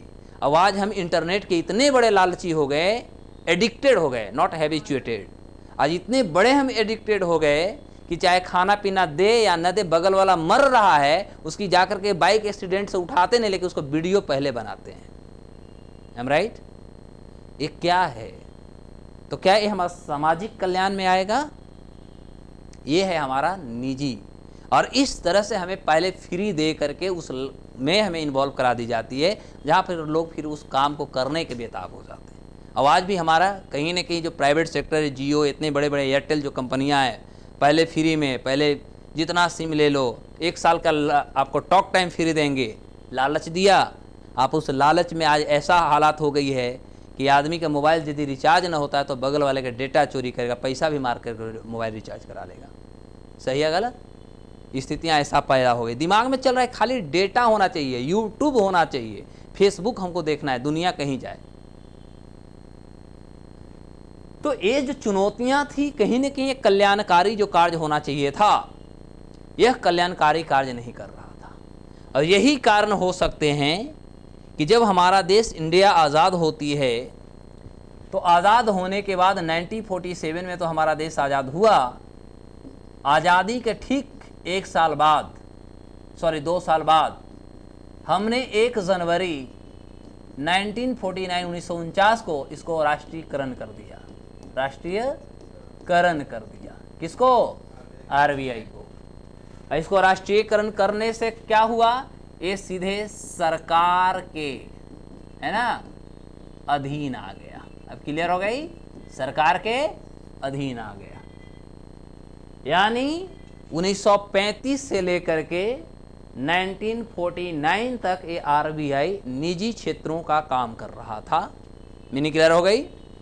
ज़्यादा से ज़्यादा ये मार्केट से प्रॉफिट निकाला, देश की किसी भी प्रकार का विकासात्मक जो कार्य थे उसमें इसकी कोई कंट्रीब्यूशन, योगदान नहीं रहा है, तो मानेंगे। और यही कारण हो सकता है कि हमारी गवर्नमेंट ऑफ इंडिया जो थी, आज़ाद होने के बाद 1 जनवरी 1949 को इसको राष्ट्रीयकरण कर दिया और लेकर के अपने हाथ में ले लिया। क्लियर हो गया?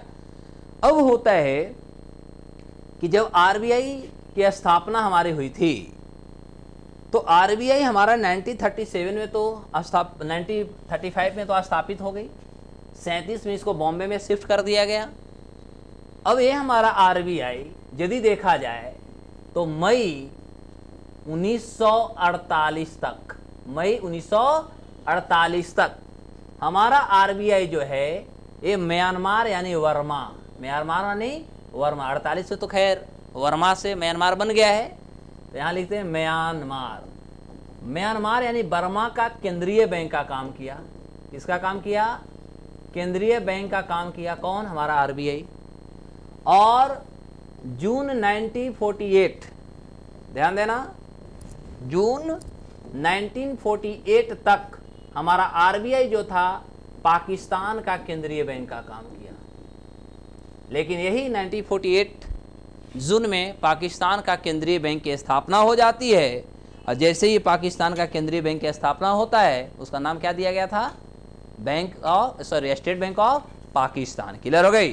तो इस तरह से जैसे उसकी बैंक की स्थापना हो जाती है, उसके बाद सिंपल सी बात है साहब कि भारत का जो आरबीआई जो पाकिस्तान का काम कर रहा था, ये काम समाप्त होता है और उसका अब केंद्रीय बैंक काम करता है। क्लियर हो गया?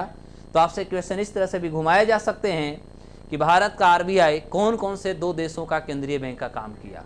म्यांमार और पाकिस्तान। म्यांमार का कब से कब तक? और पाकिस्तान का 1948 तक। Is it okay?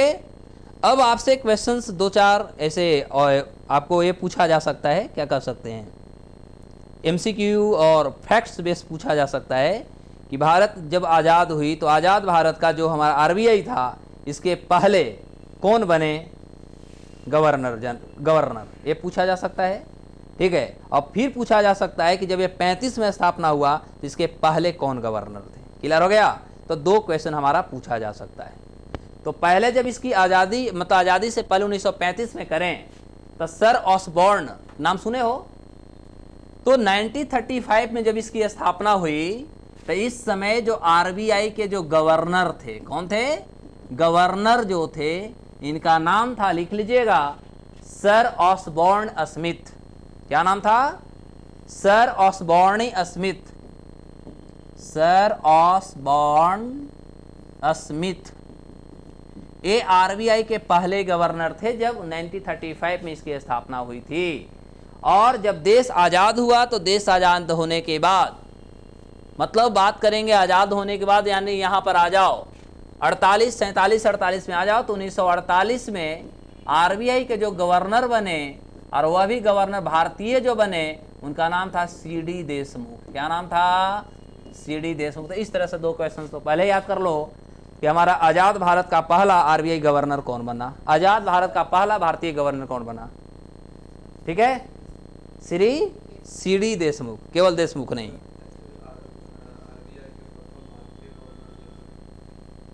Governor general कहाँ? हाँ, सीडी देशमुख। और आरबीआई के पहले गवर्नर स्मिथ। क्लियर हो गया? वर्तमान, अच्छा आप बता दो वर्तमान में कौन है आरबीआई के गवर्नर? एकदम वर्तमान, आजकल। ये तो बता ही सकती हो, ये भी नहीं बता सकती। अब तुमसे नहीं पूछना है। अंकित बताओ, अंकित बताओ। सही बात है जी, थोड़ा सिरी लगा देते तो अच्छा होता। दोस्तों नहीं होंगे? अच्छा, मैंने बना लीजिएगा, ये बिहारी में ही हो सकता है ऐसा। देखो तुम कुछ भी नहीं बता पा रहे हो, अपने आप को नहीं फील हो रहा है कि अच्छा, वो बोले तब पता था, आपका कहाँ दिमाग था? क्या कीजिएगा, लाइफ ही कंफ्यूजन से भरा हुआ है। कब ये कंफ्यूजन से बाहर आ पाइएगा? बोल देंगे तो आप और बोलने लगेंगे कि लो इसको पता भी नहीं था, इसलिए हम अच्छा, अच्छी बात, अच्छी। इसी तरह एग्जाम में भी करके आइएगा। ना ना करिए, वहाँ और 5वां ऑप्शन है, याद रखिएगा। चौथा 5वां बीपीएससी का आपने ऑप्शन पढ़ा होगा। हमसे भी ज़्यादा कन्फ्यूजन वहाँ है ना बाबू? ये बोल रही है कि सर आप कंफ्यूज में डाल देते हैं, तो हमसे भी ज़्यादा कंफ्यूजन ऑप्शन है कहाँ? बीपीएससी का, जिसकी आप तैयारी कर रहे हो। याद रखना, हमें क्या लोगे, वहाँ आप देखना कितना बड़ा कर कन्फ्यूजन में पड़ोगे। अब आगे बढ़ता हूँ, ये पूरी आपको क्लियर हो गया। अच्छा, अब हम लोग बाद में देखते हैं कि बैंक आरबीआई के काम क्या है। ये भी पहले करवा दूँ तो पहले ऐसे लिख लो आरबीआई का वर्क क्या है, पहले मैं लिखवा देता हूँ, उसके बाद मैं बैंक का पृष्ठभूमि तैयार करूंगा। लिखेंगे आरबीआई का कार्य, मैं बोल देता हूं, फट से लिख लीजिएगा केवल। आरबीआई के कार्य हो गया बाबू, लिखो आरबीआई के कार्य, भारतीय रिजर्व बैंक के कार्य। इसमें लिख लेंगे नंबर 1, केंद्रीय बैंक के रूप में, पहला लिखेंगे केंद्रीय बैंक के रूप में, केंद्रीय बैंक के रूप में, पॉइंट नंबर 1, केंद्रीय बैंक के रूप में नंबर 1, सरकार का बैंक या बैंकर, सरकार का बैंकर, बैंकों का बैंकर, अगला पॉइंट, बैंकों का बैंकर, नोट निर्गमन करना यानी नोट इशुइंग अथॉरिटी, साख नियंत्रण करना क्रेडिट कंट्रोल, विनिमय दर को स्थिर करना, विनिमय दर को स्थिर करना, कृषि साख की व्यवस्था करना, कृषि साख की व्यवस्था करना,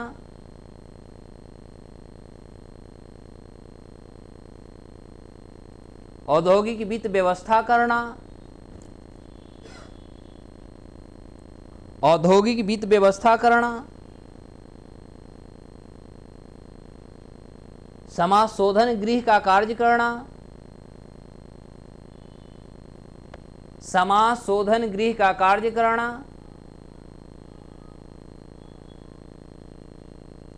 प्रशिक्षण व्यवस्था करना, समाज शोधन, समाज शोधन गृह का कार्य करना, प्रशिक्षण व्यवस्था करना,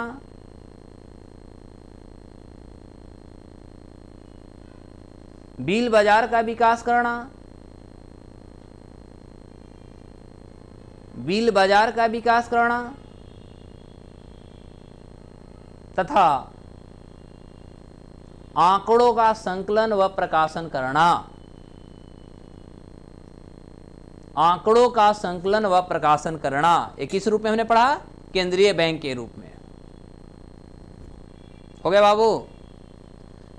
इसको हम दो भागों में पढ़ रहे हैं। पहला क्या हम लोग पढ़ रहे हैं? केंद्रीय बैंक के रूप में। दूसरा पढ़िएगा, दूसरा फॉर्म लिखेंगे साधारण बैंक के रूप में। साधारण बैंक के रूप में, साधारण बैंक के रूप में। अब इसमें लिखिएगा नंबर 1 ना, आप वो हुआ आपका सब टाइटल। जमा स्वीकार करना, अल्पावधि ऋण देना, अल्पावधि ऋण देना,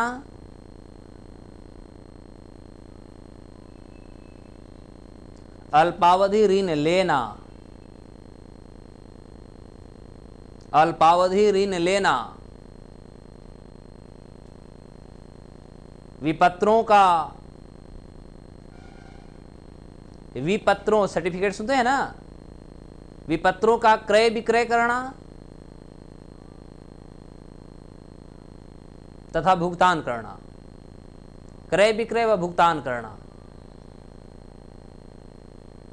कृषि विपत्रों का क्रय विक्रय, कृषि विपत्रों का क्रय विक्रय,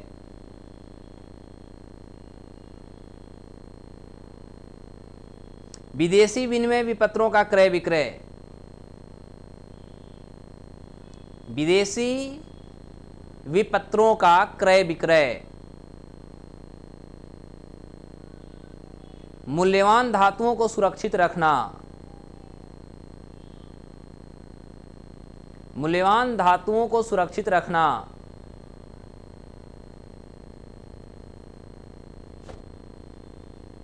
विश्व बैंक में खाता खोलना, विश्व बैंक में खाता खोलना तथा अन्य राष्ट्रों के केंद्रीय बैंक में खाता खोलना तथा अन्य बैंकों या तथा अन्य राष्ट्रों के केंद्रीय बैंकों में खाता खोलना। हो गया दादा? अब आरबीआई का हमारा संरचना क्या होता है, ये भी ध्यान देना होगा। अन्य राष्ट्रों के केंद्रीय बैंकों में खाता खोलना। हाँ बाबू, किसको? आगे बताएंगे, आगे बताएंगे। तुम्हें बताने से पहले हमें सब बताना है। सारा बताऊंगा। उसके बाद सर ये आरबीआई के कार्य में नहीं बनाया जाता, साधारण बैंकर्स में जो कार्य करता है इसमें तुम्हारा खाता नहीं खुलेगी, आम जनता की बात नहीं हो रही वहाँ। साधारण बैंक मतलब इतर जो और नहीं है। यहाँ पर जो हम साधारण बैंक की बात करें, आम जनता की हम बात नहीं कर रहे हैं। पहला ध्यान देना, ये मत सोचना कि हमारा जाके खाता खुलेगा। You are prohibited here. यहाँ पर जितने भी कार्य होंगे हमारी सरकार की कार्य हो रही है, और सरकार में हमारे केंद्र सरकार की बात हो रही है। भारत सरकार यहाँ जमा करेगी, भारत सरकार इसे निकालिश करेगी। ऐसा नहीं सोचना कि हम जाके बात खोल लेंगे। और यहाँ पर भी जो कर रहे हैं ये भी हमारा केवल राष्ट्रीय स्तर पर एक काम हो रही है, आम जनता के लिए नहीं हो रही है। इसमें हो रही है कि भारत में जितने भी बैंक्स हैं वे सारे बैंकों के मुद्रा जारी करेगा। क्लियर हो गया? जनता को नहीं कर रहा है। तो ये माइंड में सेट रखिएगा कि अभी दो जो हम पढ़ रहे हैं आम जनता की बात नहीं कर रहे हैं, ये हम स्तर पढ़ रहे हैं, केंद्रीय स्तर पढ़ रहे हैं। क्यों? आम जनता के लिए हमारा नेशनलाइज्ड बैंक्स हैं। क्लियर हो गई? उस पर भी हम चर्चा नहीं की, इसलिए मैंने कहा कि भी रुको। अब होती है हमारा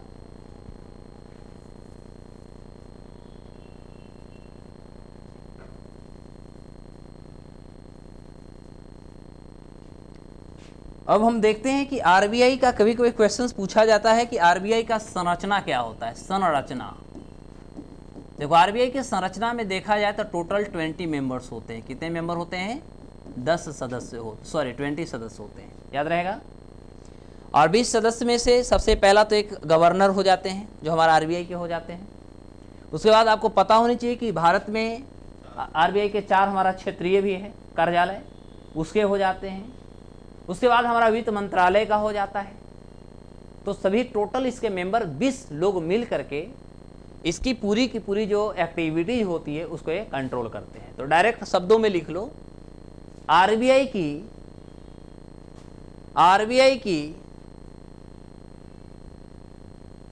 1949 में आरबीआई राष्ट्रीयकरण के बाद बैंक में सामान्य प्रबंधन एवं निर्देशन का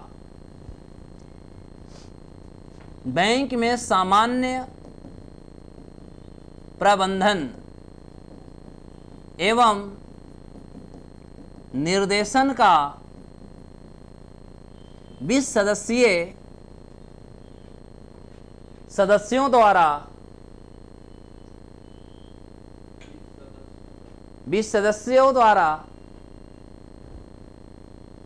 केंद्रीय निदेशक मंडल बनाया जाता है।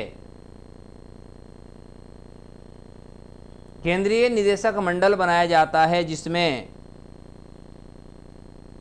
एक गवर्नर ऑफ आरबीआई, या डायरेक्ट हिंदी में लिखे इसमें एक गवर्नर,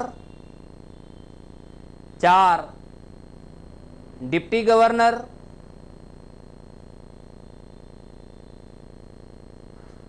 एक वित्त मंत्रालय द्वारा 4 डिप्टी गवर्नर, एक वित्त मंत्रालय द्वारा नियुक्त सरकारी अधिकारी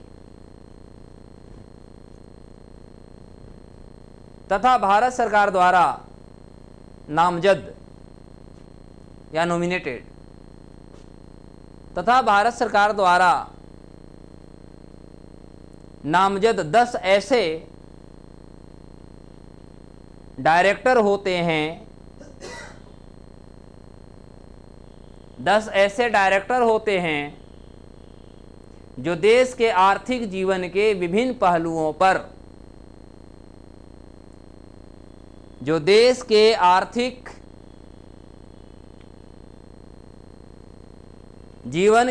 पहलुओं पर या पहलुओं का प्रतिनिधित्व करते हैं, जो देश के आर्थिक जीवन के विभिन्न पहलुओं पर या पहलुओं का प्रतिनिधित्व करते हैं।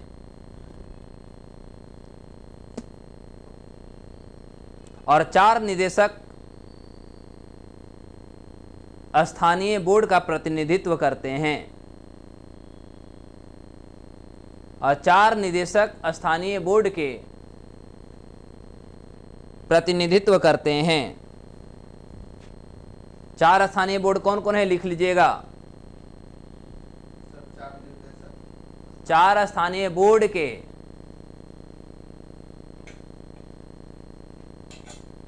निदेशक प्रतिनिधित्व करते हैं जो केंद्र सरकार द्वारा नामजद होते हैं, यानी नॉमिनेटेड होते हैं। 4 स्थानीय बोर्ड कौन कौन है, नाम लिख लीजिए। बॉम्बे, कलकत्ता, मद्रास तथा दिल्ली। बॉम्बे, कलकत्ता, मद्रास तथा दिल्ली। मद्रास यानी चेन्नई ना। अभी चेन्नई में क्या हो रहा है जी? मारपीट। केकरा से? भाई लोग से। क्या बोले?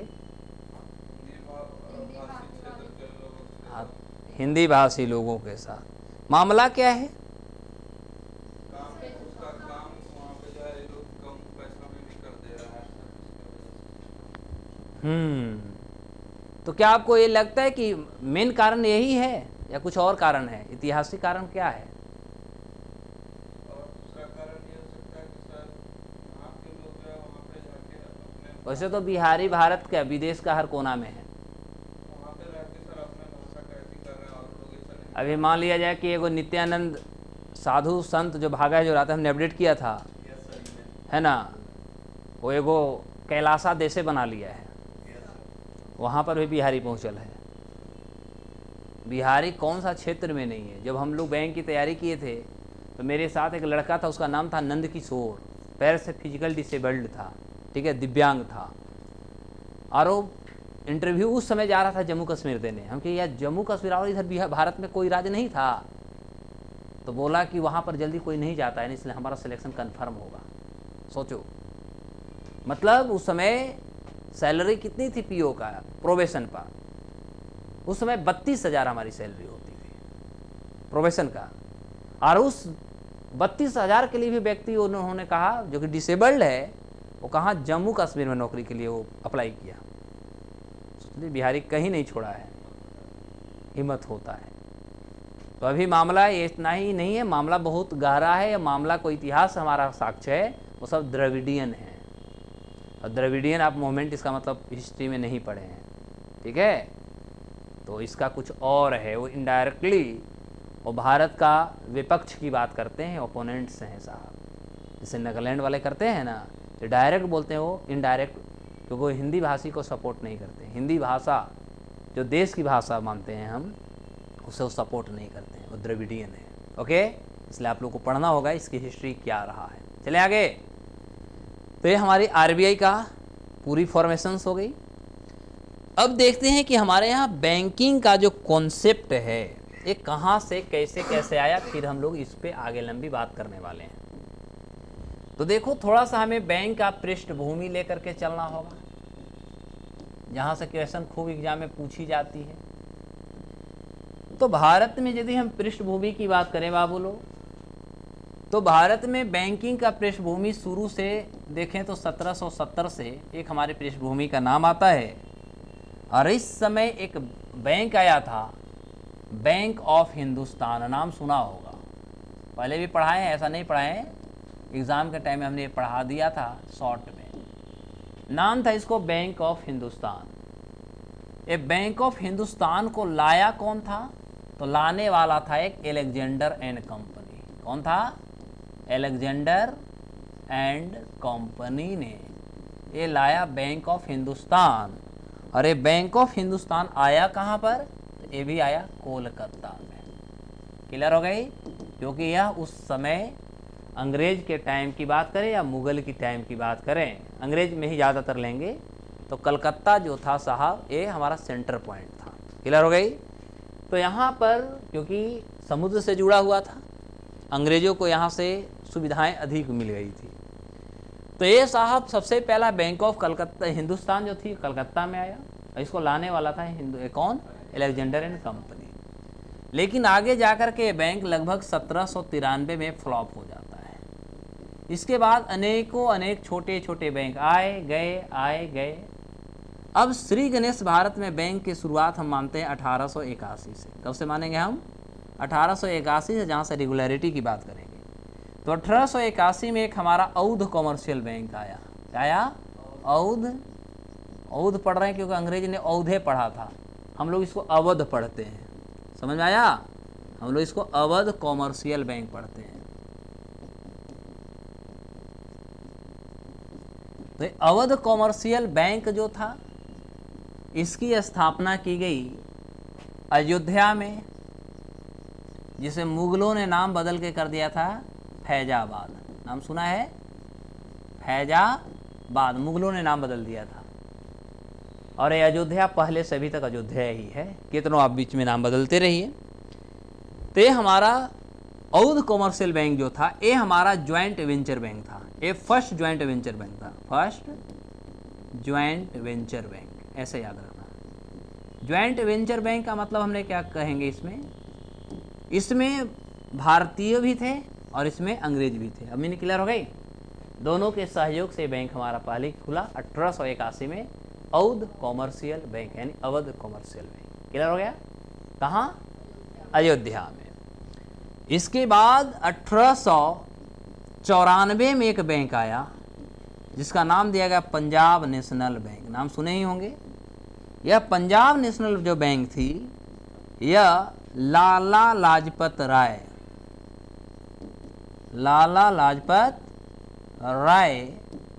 सबसे पहले लाहौर के तो नाम सुनबे किए होंगे।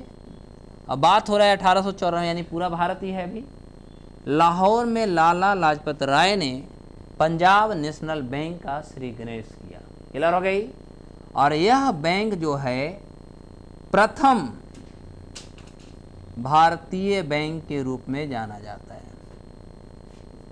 फर्स्ट बैंक भारतीय बैंक के रूप में जाना जाता है। उससे भी खुशी की बात यह है कि उस समय से सारे लगभग बैंक डिमोलिश हो गए, बर्बाद हो गए, ख़त्म हो गए। पंजाब नेशनल बैंक आज भी भारत में बना हुआ है और आज भारत का ये सेकेंड सबसे बड़ा कॉमर्शियल बैंक है। क्या है? सबसे बड़ा कॉमर्शियल बैंक आज भी पंजाब नेशनल बैंक बना हुआ है। Is it okay? तो ये हमारा हुआ 1894। Is it okay? इसके बाद अनेक फिर बैंक चलेंगे, लेकिन अभी तक जो हमारे बैंक जो सिस्टम चल रही थी वो अनेक रूपों में चल रहा था। बैंक भारत में सबसे ज़्यादा बैंक की जो हिस्ट्री जुड़ता है बाबू, यह बैंक हिस्ट्री जोड़ता है जब 1906 से लेकर के 1911 के बीच, 1906 से लेकर के जब हम देखेंगे तो 1911 के बीच में जब स्वदेशी मूवमेंट चल रहा था, स्वदेशी आंदोलन के नाम सुने हो दादा? तो जो स्वदेशी आंदोलन चल रहे थे, क्योंकि 1905 में 1905 में बंगाल का विभाजन हो गया था ना। अजय बंगाल का विभाजन हुई तो बंगाल के विभाजन होने के बाद पीछे रीजन जो था कहीं न कहीं अंग्रेजों के फील हुआ था कि दो कम्युनिटी की जो यूनिटी बनी हुई है इसको हम तोड़ देते हैं, और तोड़ने के बाद इस दोनों को तोड़ करके लंबे समय तक हमें यहाँ पर अपना छवि बनाएंगे या शासन करेंगे।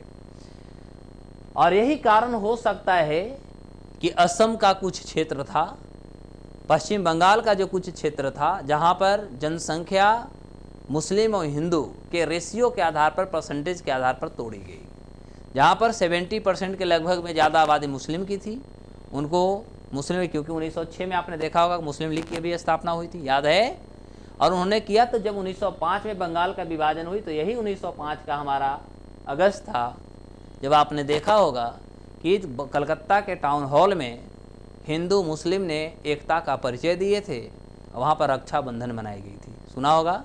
हिंदुओं ने मुस्लिमों को राखी बांधा था और मुस्लिमों ने हिंदुओं को राखी बांधा था, और हम अंग्रेज को इस तरह से हमने विरोध करना शुरू किया था।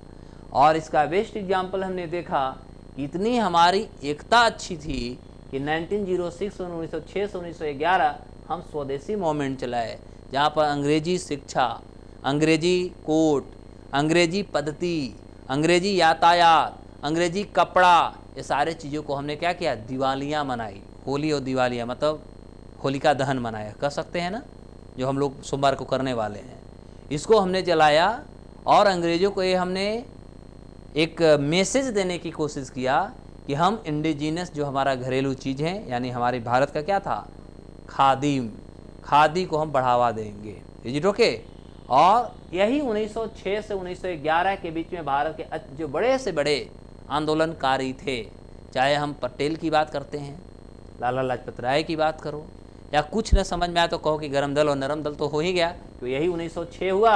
और एक साल के बाद 1907 में आपने देखा कि सूरत अधिवेशन हुआ और कांग्रेस इन दो भागों में टूट गया था, गरम दल और नरम दल। तो जिनको यह महसूस होता था कि अंग्रेज हमारी कभी भी स्वायत्ता नहीं देंगे, कभी भी मदद नहीं करेंगे, कभी भी हमें स्वतंत्रता नहीं देंगे, जी हजूरी करने से तो नहीं होना, गुड मॉर्निंग सर करने से तो नहीं होगा, इनके साथ यदि हमें आगे बढ़ना होगा तो इनके साथ हमें टिट फॉर टैट करना होगा, तो वैसे व्यक्ति को गरम दल नाम दे दिया गया। और जो जी हजूरी करते थे, जी करते थे, उनको नरम दल में नाम रख दिया गया। और जो गरम दल वाले लोग थे, उन्होंने एक ही शब्द देश को संबोधित में कहा कि हम कब तक अंग्रेजों की बनाई गई गतिविधियों पर खुद को हम गौरवान्वित महसूस करेंगे, इसलिए हम सभी अब अपनी हर चीज़, अपनी पद्धति को शुरुआत करेंगे। और इसी का बेस्ट एग्जाम्पल हुआ कि इस दौर में भारत में सबसे ज़्यादा बैंक खुले, चाहे आप सीबी के ले लो, केनरा बैंक के नाम सुना है, आप सीबीआई को ले लो, सेंट्रल बैंक ऑफ इंडिया का नाम सुना है, बॉब को ले लो, है ना, ये सभी जितने भी आपके पास बैंक दिख रहे हैं, इंडियन बैंक के सब, ये सारे बैंकों का जो जन्म हुआ सबसे ज़्यादा देश में, यह कब हुआ, स्वदेशी मूवमेंट के बीच में हुआ। मैंने क्लियर हो गया? तो इस तरह से हमारे यहाँ बैंकिंग सिस्टम धीरे धीरे आए। जो भारत के सबसे ओल्डेस्ट जो बैंक हैं, ओल्डेस्ट बैंक और सेकेंड लार्जेस्ट कॉमर्शियल बैंक, उसका नाम क्या दे दिया गया, पंजाब नेशनल बैंक। सॉरी, यहाँ पर है पंजाब नेशनल बैंक। मैंने क्लियर हो गया? अब क्या होगा आगे देखते हैं। इलाहाबाद बैंक जो था 64 की है, ठीक है, वो इलाहाबाद नाम है, ज़्यादातर लोग कंफ्यूज हो जाते हैं, इसका हेडक्वार्टर कहाँ है, कलकत्ता, ठीक है। तो ये ज्वाइंट वेंचर तथा इंडिजीनस भारतीय बैंक नहीं रहे, ये अंग्रेज के द्वारा शुरू किए। क्लियर हो गई? नहीं तो अब तक हम उसको भी बता दिए होते कि भारतीय पे चर्चा कर, उसको क्यों नहीं चर्चा की। ओके, अब देखो साहब, अब इलाहाबाद बैंक को मर्ज किया गया है ना, किसमें बोला, किसमें, इंडियन बैंक में जी। मैंने हम कह देंगे पूछो तो हाँ सर, अब ये लोग कहेंगे फिर कंफ्यूज कर रहे हैं, कंफ्यूज हो ही जाते तो हम कंफ्यूज कर देते हैं। सही है जवाब सही। चले तो देखो, अब भारत में बैंकिंग का शुरुआत देखो बाबू, 1806 में एक आया बैंक ऑफ कलकत्ता। क्या आया, बैंक ऑफ, उस समय इसको काल कुत्ता कहो, सॉरी, है ना भाई, तो दादा बैठे हुए हैं, इनके स्टेट की बात हम लोग कर रहे हैं। अच्छा, आप जाइएगा तो दीदी से पूछ के एक मैसेज लाइएगा, बच्चों को हमें बताना है कि पश्चिम बंगाल तो ठीक रहे, पश्चिम बंग जो दीदी भेजी है नया नाम, ये का है ना। अब कल या परसों 2 दिन में तो उन्होंने निर्णय भी दे दी, हमारे माननीय मुख्यमंत्री जी देश के प्रधानमंत्री के सोच रहे हैं, उन्होंने, दीदी ने बोल दी, इन लोगों में अपने ही टूट है, उन्होंने कहे कि 2024 का इलेक्शन हम अकेले लड़ूंगी, मोदी तुमको हम सिखाऊंगी क्या चल रहा है। तो 1806 में कौन सा है भैया, बैंक ऑफ कलकत्ता, ठीक है बाबू। इसको 1809 में इसको रीनेम्ड कर दिया गया, रीनेम समझते हो, नाम को बदल दिया गया, और नाम बदल के इसको कर दिया गया bank of Bengal, bank of Bengal, याद रहेगा, मैंने कलकत्ता से हो गया बंगाल। अब हुआ हमारा 1840, आ जाओ, आ रहे हैं दादा, आ रहे हैं, आप लोग बड़ी जल्दी टेंशन में आ जाते हो। अच्छा, आज समझ में आया। 1840 में हुआ हमारा bank of Bombay, bank of Bombay आया, आ रहे हैं वर्तमान में। इसके बाद हमारा आता है दादा 1843 में आया हमारा बैंक ऑफ मद्रास। क्लियर हो गई? ये तीनों में क्या तुम्हें समझ में आया? अब तीनों में कहो कि सर जी एक क्लियर हो गई कि यहाँ पर बंगाल है, बॉम्बे है और मद्रास है। अरे तीनों के तीनों कौन है? उस समय प्रेसिडेंसी है। कौन है? प्रेसिडेंसी है। समझ में आ गया? तीनों क्या थे? प्रेसिडेंसी। यही कारण था कि ये तीनों को प्रेसिडेंसी बैंक कहा जाता था। मैंने क्लियर हो गया? उसमें क्या कहा जाता बाबू? Presidency bank. अब क्या होता है कि ये तीनों जो हुए 1809 से लेकर के 1843 तक, ये तीनों बैंकों को हमने कर दिया मर्ज। क्या कर दिया? मर्ज। मर्ज मतलब मिलाना। क्लियर हो गया? तीनों बैंकों को हमने कर दिया मर्ज, मिला दिया, और मिला करके इसका नया नाम दिया इंपीरियल बैंक। क्या नाम दिया? इंपीरियल बैंक दिया। इंपीरियल बैंक मतलब सम्राटों का बैंक। सम्राटों का बैंक के रूप में इसे हम नाम दिया। क्लियर हो गई? और फिर हमने नहीं माना तो इसको मर्ज कब किया? 1921 में। ये भी क्लियर रखना, इसको मर्ज कब किया? 1921 में। क्लियर हो गया? अब उसके बाद हम किया 1955 में आए। अब ये 1921 में जो हम इसको अभी मर्ज किए थे बाबू, अब 1955 में इसको हमने राष्ट्रीयकृत कर दिया, राष्ट्रीयकरण कर दिया। समझाया? तो 1955 इसको राष्ट्रीयकरण कर दिया। राष्ट्रीयकरण करके इसका नाम दे दिएगा स्टेट बैंक ऑफ इंडिया। अब समझ आ गई कि बैंक है कि नहीं है? अब है ना? तो अब 1955 में हमारा स्टेट बैंक ऑफ इंडिया आ गया। और ये जो स्टेट बैंक ऑफ इंडिया है, अब यहाँ पर याद तो तुम्ही को करना होगा, मैं तो करूँगा नहीं। यह अभी भारत का फर्स्ट है ना, लार्जेस्ट कह सकते हैं, लार्जेस्ट कॉमर्शियल बैंक है, कह सकते हैं ना। भारत का सबसे बड़ा और पहला कॉमर्शियल बैंक है। अब क्या होता है कि 1959 में आ जाओ, 1959 में यहाँ पर 7 SBI एंड एसोसिएट्स की स्थापना किया गया था, जो हमने आपको लिखवा दिया एग्जाम में, एग्जाम के टाइम में पढ़ाया जो, इसलिए अब वो नहीं लिखवाएंगे, आप उधर लास्ट वाला क्लास देख लेना, ठीक है। अब सातों को नाम नहीं लिखो, अब मर्ज हो गई है, ऐसे समझो। तो अब हमारे पास स्टेट बैंक ऑफ इंडिया का स्थापना हो गई। ये हुआ 1955 में, और 1959 में इसके साथ SBI एसोसिएट्स लाए गए, यानी इसके सहयोगी बैंक लाए गए। क्लियर हो गया? अभी वर्तमान की बात करें तो हमारा भारत में 19 नवंबर 2013 को एक हमारा बैंक और BMB कहो, जिसको हम बोलते हैं भारतीय महिला बैंक। क्या नाम दोगे आप? भारतीय महिला बैंक।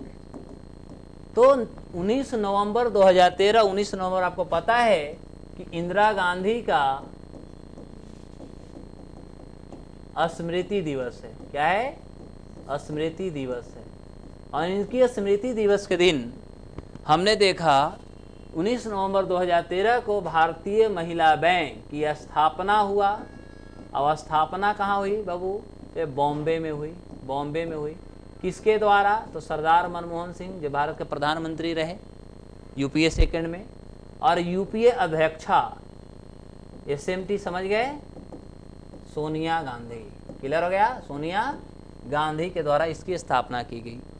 यह बैंक जो स्थापना किया गया था, इसके पीछे एक कारण रखी गई कि यह है महिला का सशक्तिकरण। यह बैंक केवल महिलाओं के लिए होगा। इसमें जितने भी एम्प्लॉयज़ होंगे वो महिला होंगे, जितने भी इसमें कह सकते हैं डिपॉजिटर्स होंगे, जितने भी एम्प्लॉयज़ होंगे सारे के सारे महिला होंगे। मीनिंग क्लियर हो गई? अभी वर्तमान में भारत सरकार ने क्या किया कि भारतीय महिला बैंक को ऐसे लाते हैं, स्टेट बैंक ऑफ इंडिया में इसको मर्ज कर दिया, तथा स्टेट बैंक ऑफ इंडिया को जो 7 एसोसिएट्स थे इसको भी इसी में मर्ज कर दिया गया। अब क्लियर हो गई? यानी अब हमारे पास यदि हम मर्ज की बात करते हैं, ध्यान देना, तो मर्ज की बात करें तो हमारे पास इस तरह से हो गई। SBI में कौन कौन मर्ज हुए? तो BMB तो मर्ज हो गए, और दूसरा कौन मर्ज हुए? SBI associates, SBI associates. और इस तरह से यानी 7 गो पहला एसोसिएट और एगो ये 8 गो और SBI, अब टोटल ये सभी बैंक मिल करके केवल SBI है। तो SBI में कौन कौन मर्ज हुए? भारतीय महिला बैंक, और कौन मर्ज हुए? SBI का जितने भी 7 एसोसिएट्स रहे। क्लियर हो गया? कब मर्ज खत्म हो गई? तो ये मर्जिंग की बात होती है हमारा 2019 में, ऐसे 17 में ही बात हो गई थी। 2019 से हमारा ये सारे के सारे बैंक क्या हो गए? एक दूसरे से अब मर्ज हो गए। मीनिंग क्लियर हो गई?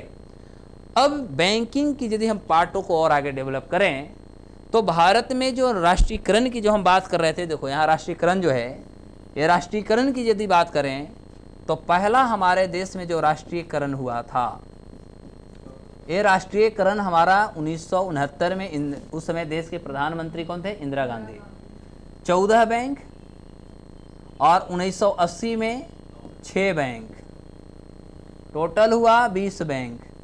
20 में से एक हुआ new bank of India, new bank of India, NBI याद रहेगा। तो एक था न्यू बैंक ऑफ इंडिया, इसको मर्ज कर दिया गया 1993 में पंजाब नेशनल बैंक में। कब, कहाँ मर्ज कर दी गई? पंजाब नेशनल बैंक में। तो अभी कितने बच गए? 20 में से एक गया तो 19। मतलब हम कह सकते हैं कि 1993 से लेकर के 2019 तक हमारे पास राष्ट्रीयकृत बैंकों की संख्या कितनी बच गई थी? 19। क्लियर हो गई? लेकिन अभी भारत सरकार सबको मर्ज करना शुरू किया, और अभी 19 से घट के अब हमारे यहाँ यदि गलती से एग्जाम में पूछे कि अभी भारत में राष्ट्रीयकृत बैंक टोटल कितने हैं, तो जवाब दीजिएगा 12। ये भी हमने लिखवाया होगा, क्लास आप लोग छोड़े होते है ना, क्योंकि आप लोग BPSC के एग्ज़ाम में लग गए थे और क्लास छोड़ कर लगे थे, तो इससे प्रूफ होता है कि उस समय आप लोग घर पे पढ़ रहे होंगे। सही बोले ना? लेकिन हमें पता है कि आप पढ़ तो नहीं रहे होंगे। क्या कुछ पूछे उस दिन से? क्या? अच्छा, पूछ लेंगे उस दिन क्या ही पढ़ रहे थे। ठीक है, हाँ बोलो। यहाँ पर सरदार मनमोहन सिंह, अच्छा तुम व्हाट्सअप SMS समझ गया, मोबाइल वाला है ना? तो ये हमारे पूर्व प्रधानमंत्री हुए तथा विश्व के सबसे बड़े ज्ञाता अर्थशास्त्री हुए। क्लियर हो गई?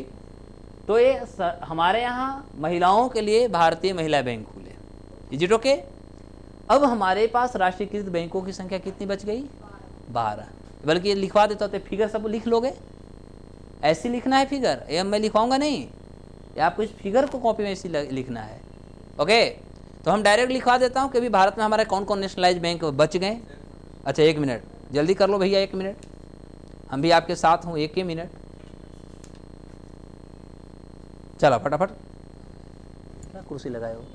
अरे बाप रे बाप, यू आर बिग डकैत।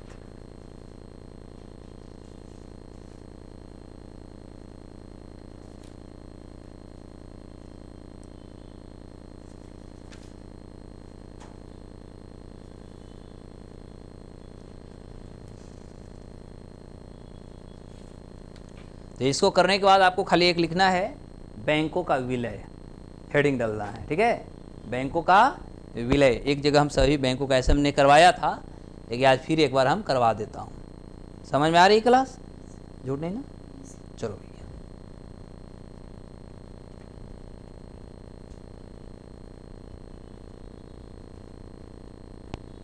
हो गया। राष्ट्रीयकृत बैंकों का विलय लिखेंगे। नंबर 1 भारतीय महिला बैंक,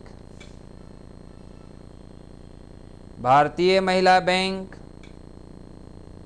के नाम से बैंक का उद्घाटन तत्कालीन प्रधानमंत्री डॉक्टर मनमोहन सिंह ने 19 नवंबर 2013 को 19 नवंबर 2013 को पूर्व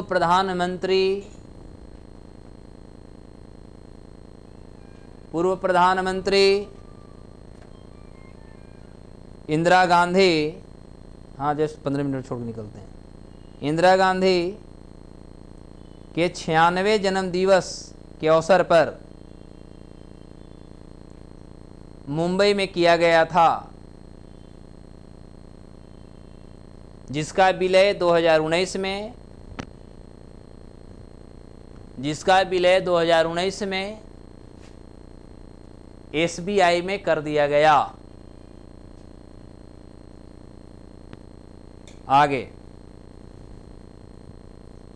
आगे चलें। 4 सितंबर 1993 को 4 सितंबर 1993 को new bank of India, new bank of India का विलय पंजाब नेशनल बैंक में, विलय पंजाब नेशनल बैंक में। इतना ही काफ़ी है, समझ में आ गया ना। अगला पॉइंट, नेक्स्ट पॉइंट, भारतीय स्टेट बैंक के अपने 5 सहयोगी, भारतीय स्टेट बैंक यानी एसबीआई के अपने 5 सहयोगी बैंकों, बैंक और बीएमबी, भारतीय महिला बैंक, शॉर्ट में चलिए बीएमबी, बैंक और बीएमबी को 1 अप्रैल 2017 को 7 था, लेकिन 2 ऑलरेडी पहले ही आपको इसीलिए बोला कि जाके लास्ट लेक्चर देख लीजिएगा। बोला है ना कि लास्ट लेक्चर, वो सब अब उतना लंबा हम नहीं लिखवाने वाले हैं। क्लास आप लोग खूब छोड़े हैं तो उसकी गारंटी सर हमेशा नहीं लेंगे। और मतलब वीडियो भी बना मास्टर क्लास का तो अभी तक आप लोगों को देखा भी नहीं, क्योंकि टाइम मिलेगा तब तो देखेंगे। तो फिर कहोगे कि सर भड़कते हैं, क्योंकि आप लोग भगवान भरोसे रिजल्ट के लिए बैठे हो जाएगा तो बल्ले बल्ले, इतना आसान नहीं है। 1 अप्रैल 2017 को अपने में शामिल कर लिया। इस तरह यह विश्व बैंक के प्रमुख 50 बैंकों में शामिल हो गया।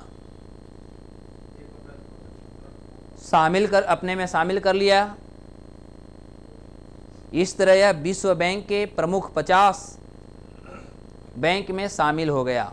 कौन? एसबीआई। आगे अप्रैल 2019 को बैंक ऑफ बड़ौदा में विजया बैंक और देना बैंक, अप्रैल 2019 को बैंक ऑफ बड़ौदा में विजया बैंक और देना बैंक का विलय।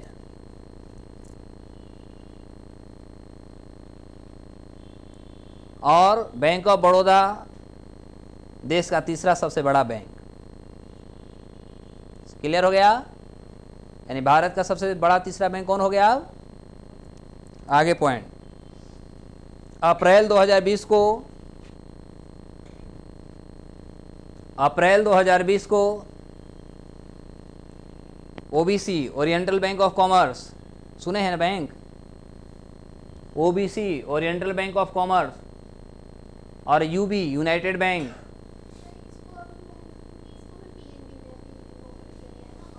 लिखे होगे तब तो। अभी कहानी खत्म नहीं, बस बीच में कूद फान। यूनाइटेड बैंक ऑफ इंडिया का पंजाब नेशनल बैंक में विलय। पंजाब नेशनल बैंक में विलय यानी ओबीसी और यूबीआई। इसके साथ पीएनबी, देश का दूसरा सबसे बड़ा बैंक, देश का दूसरा सबसे बड़ा बैंक। नेक्स्ट, होली के बाद आइए, सब बढ़िया सा पूछेंगे। अब वीडियो देख करके आइएगा। केनरा बैंक तथा सिंडिकेट बैंक के विलय, केनरा बैंक तथा सिंडिकेट बैंक का विलय के बाद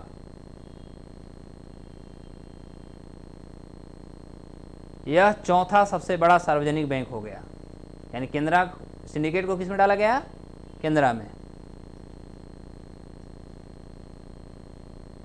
नेक्स्ट, चौथा सबसे बड़ा बैंक हो गया।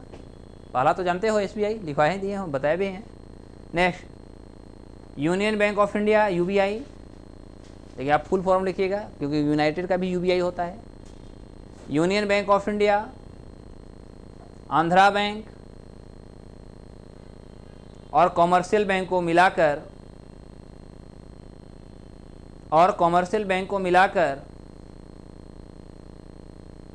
भारत का 5वां सबसे बड़ा बैंक,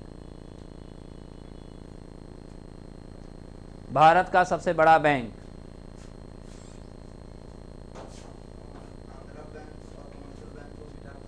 आंध्रा बैंक और कॉमर्शियल बैंक किसमें बना? यूनियन बैंक ऑफ इंडिया में। लिखो ना। चलो अगला पॉइंट, इंडियन बैंक और इलाहाबाद बैंक, इंडियन बैंक और इलाहाबाद बैंक का विलय, इंडियन बैंक और इलाहाबाद बैंक का विलय। अगला पॉइंट, अब टोटल कितने बच गए हमारे पास? 12। इस प्रकार अब हमारे भारत में कुल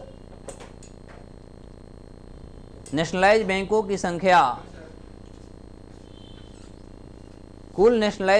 संख्या